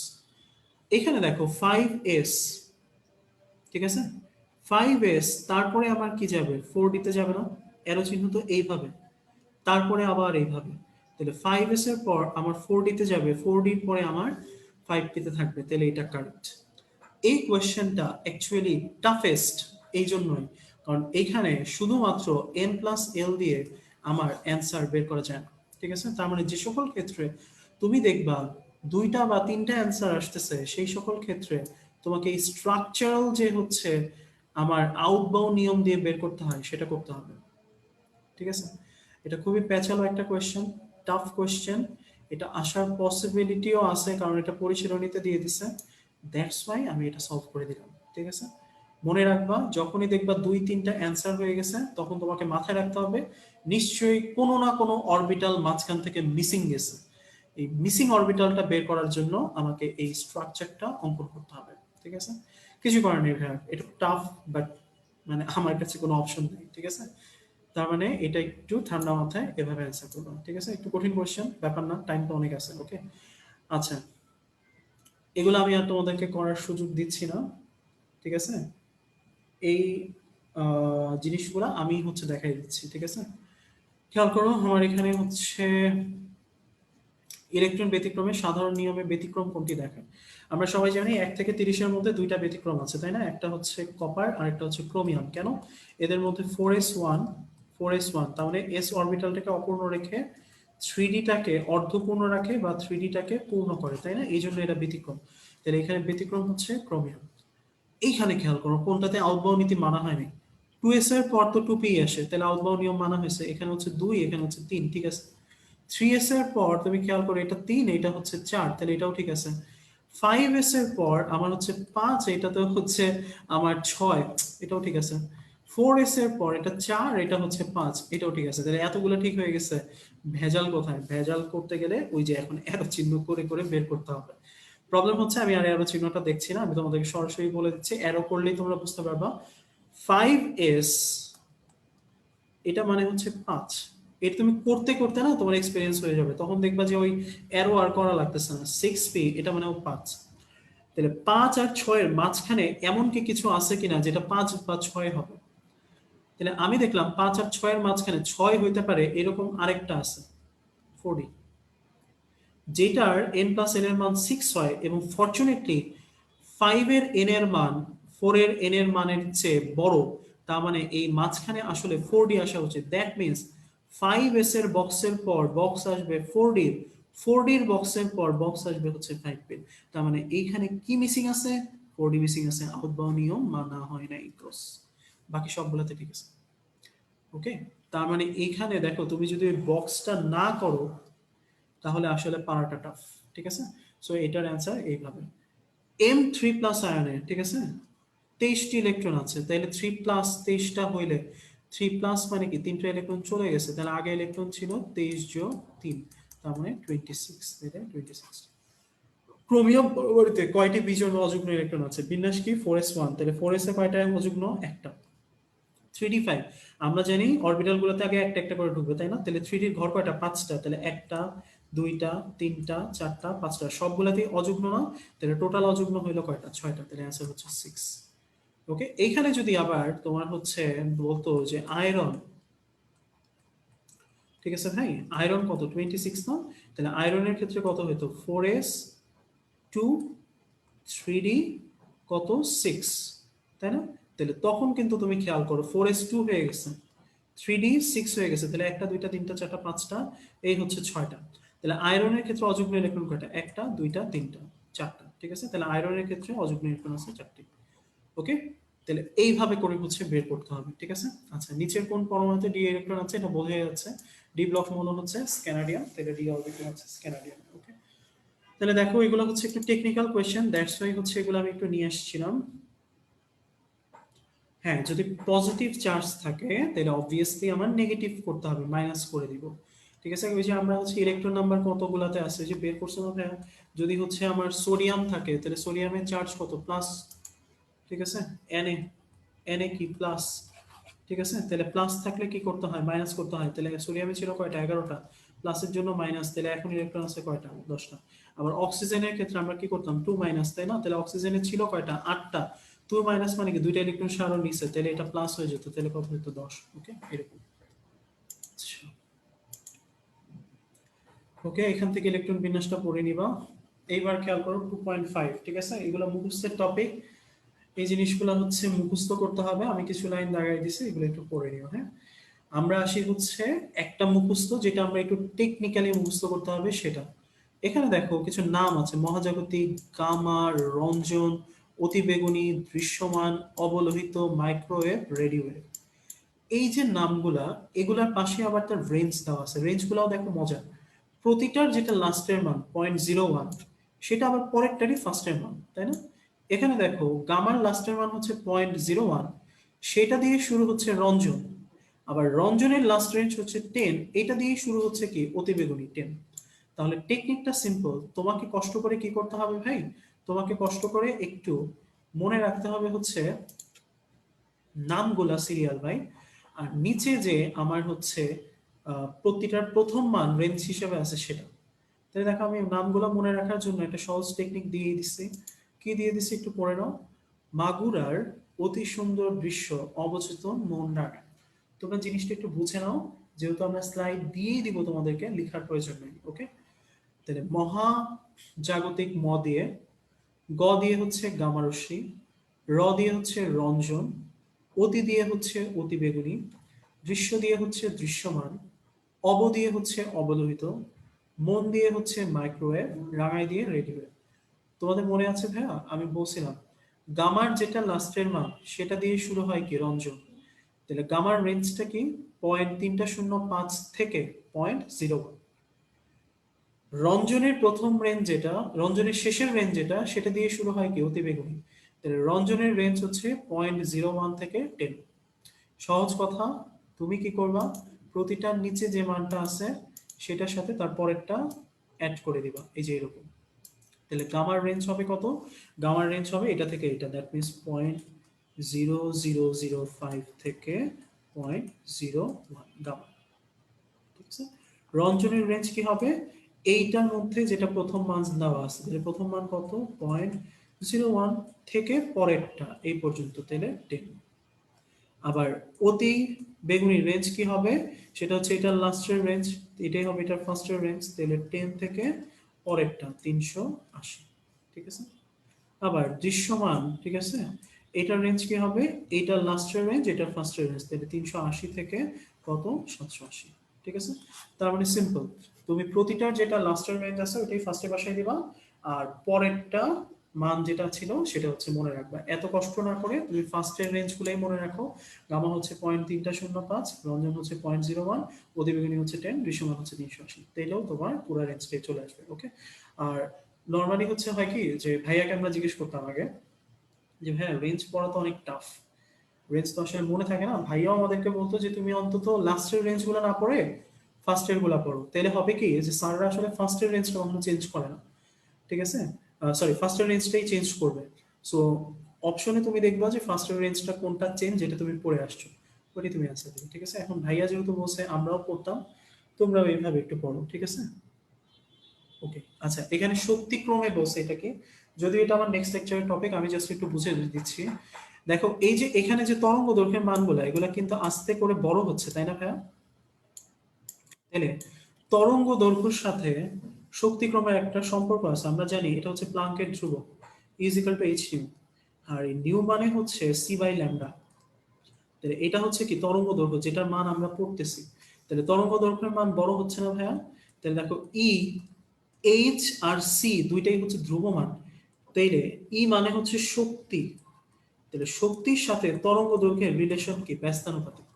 তার মানে যত বেশি আমার তরঙ্গ দৈর্ঘ্য বাড়বে তত আমার শক্তির মান কমবে।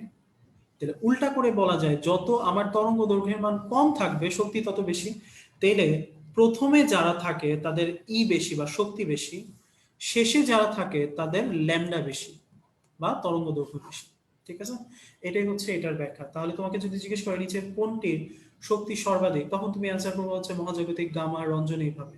আর যদি তোমাকে জিজ্ঞেস করে কোনটির তরঙ্গ দৈর্ঘ্য সর্বাধিক, শক্তি কম, তখন তুমি অ্যান্সার করো রেডিওয়েভ, মাইক্রোওয়েভ, অবলোহিত এই। ওকে, আচ্ছা। অনেকে চোখ দিয়ে জল বের হয়ে গেছে ভাইয়া, আসলে কি করবো, পড়ার তো কোনো বিকল্প নাই, ঠিক আছে। এগুলার হচ্ছে পড়তে হবে, কিছু করার নাই, ঠিক আছে। কারণ অ্যাডমিশন টেস্টে তুমি যদি চান্স পেতে যাও, তুমি তো স্যারদেরকে হচ্ছে বলতে পারবে না, এই এখান থেকে খবরদার কোশ্চেন দিবেন না, ঠিক আছে, কোশ্চেন দিলে খবর আছে, বলতে পারবে না, তখন তোমাকে এগুলো অ্যান্সার করে আসতে হবে। ওকে, আচ্ছা 2.5.1 তড়িৎচুম্বকীয় বর্ণালীর অঞ্চলসমূহ, এখানে হচ্ছে পুরাটাই ইম্পর্টেন্ট। আমি জাস্ট হচ্ছে মোস্ট ইম্পর্টেন্ট কিছু কথা একটু বলে দিচ্ছি, যেন হচ্ছে তোমাদের ভুল না হয়, ঠিক আছে। তাহলে দেখো আমার এখানে একটু বোল্ড করে নিই আগে,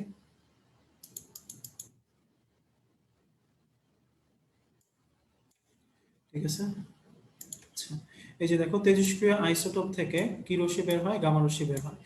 এই রশ্মির মধ্যে দুইটা যন্ত্রে ব্যবহৃত হয়, একটা মসবাহর বর্ণালীভিত্তিক যন্ত্র, একটা নিউট্রন সক্রিয় বিশ্লেষণিতা। ওকে, রঞ্জন রশ্মির ব্যবহারগুলো পড়বা না কেন, কারণ রঞ্জন রশ্মির প্রতিটা ব্যবহারে এই যে দেখো এক্স রে এই কথাটা আছে, তার মানে এক্স রে যুক্ত যা কিছু আছে সবকিছু রঞ্জন রশ্মির ব্যবহার হবে। ওকে, আচ্ছা নিচে দেখো আমার অবলোহিত রশ্মির ব্যবহার আছে, যেটি সবচেয়ে ইম্পর্টেন্ট, খুবই ইম্পর্টেন্ট। দেখো অবলোহিতকে আবার তিন ভাগে ভাগ করা হয়েছে, একটা হচ্ছে নেয়ার আইয়ার, একটা হচ্ছে মিডল আইয়ার, একটা হচ্ছে ফার আইয়ার। তিনটা তরঙ্গ দৈর্ঘ্য সেম, প্রথম মানটা পড়তে হবে। দেখো 0.78, 2.5, 25, কেন, ওই যে আগের মতোই, প্রথমটা লাস্টের রেঞ্জ, পরেরটার এই যে দেখো ফার্স্টের রেঞ্জ, ঠিক আছে।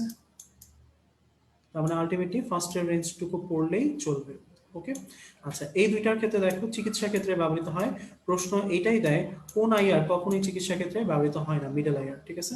তাহলে ইম্পর্টেন্ট হচ্ছে এটা, মিডল আইয়ার কখনোই চিকিৎসা ক্ষেত্রে ব্যবহৃত হবে না। ওকে, আচ্ছা নিচে চলে যাও, এই বক্স থেকে কি পড়বো, এই বক্স থেকে বিকিরণ অঞ্চল আর গুরুত্বপূর্ণ ব্যবহার, এই দুইটা টপিক পড়বা, ঠিক আছে। আচ্ছা এখান থেকে 2.5.2 নতুন বই 139 নাম্বার পেজ, খেয়াল করো এখান থেকে আমি কি পড়বো, ঠিক আছে। এখান থেকে যে জিনিসটা পড়তে হবে, দেখো আলোক সম্পর্কিত কোয়ান্টাম তত্ত্বের আবিষ্কারকের নাম কি, ম্যাক্স প্লাঙ্ক। তোমরা এই জিনিসটা অনেকে ভুল করো, তোমরা কোয়ান্টাম তত্ত্বের আবিষ্কারক দাও আইনস্টাইন, নো, কোয়ান্টাম তত্ত্বের আবিষ্কারক হচ্ছে ম্যাক্স প্লাঙ্ক, কিন্তু এর ব্যাখ্যাকারককে তখন হচ্ছে আইনস্টাইন, ঠিক আছে। তাহলে কোয়ান্টাম সংখ্যার আবিষ্কারক করেন হচ্ছে ম্যাক্স প্লাঙ্ক, এর সূত্র প্রদান করেন হচ্ছে Max Planck, is equal to H two, এই জন্য একে বলা হয় প্লাঙ্কের সমীকরণ। আর এটার ব্যাখ্যাকারক হচ্ছে আইনস্টাইন, ঠিক আছে, এই কথাটা ইম্পর্টেন্ট। আর যেহেতু is equal to h new, তাহলে ই নিউ হচ্ছে সরি এইচ মানে কি, প্লাঙ্কের ধ্রুবক, এটা মানটা একটু পড়তে হবে 6.626 ইন্টু 10 ইনভার্স 34, এইটুকু ঠিক লিখো, এটা ভুল করো, এককটা কি joule second, not per second, joule second. তাহলে এটা যদি ধ্রুব মান হয়, তাহলে ই এর সাথে বিকিরিত শক্তি বা স্পন্দন সংখ্যার সম্পর্ক কি, সমানুপাতিক, ঠিক আছে। এই কয়েকটা কথা জাস্ট একটু হচ্ছে জানলেই হবে। ওকে, আমার পড়া মোটামুটি শেষ ভাই।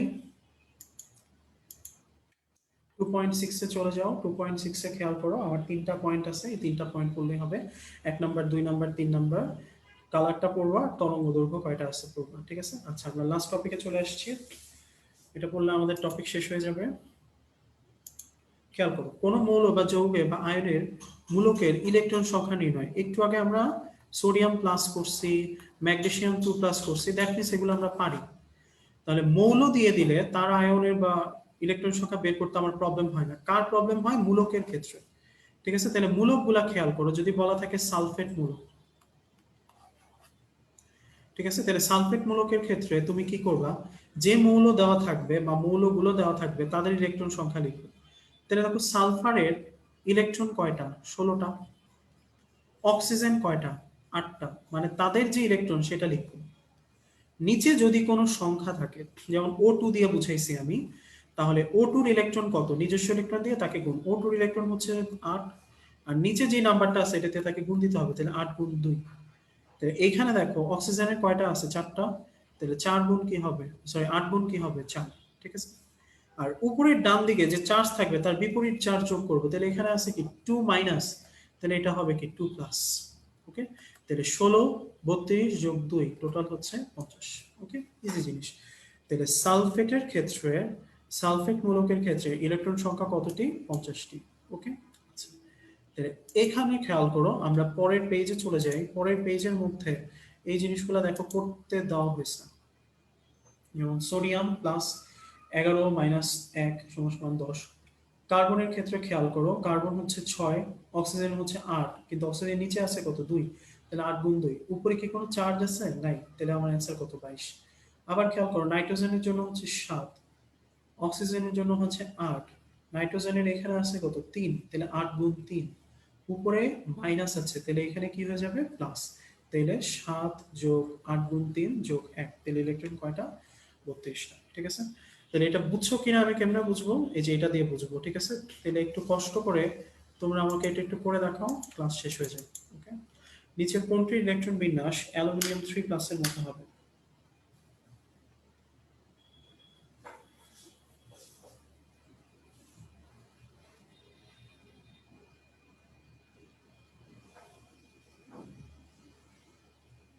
ইউভির আসলে কোনো ট্রিক্স নেই ভাইয়া, কারণ হচ্ছে এটার নাম্বারগুলো মিলে না। হ্যাঁ, এই জন্য ইয়েস, আজকে হাফই পড়বো, এটাই আমাদের আজকের লাস্ট টপিক।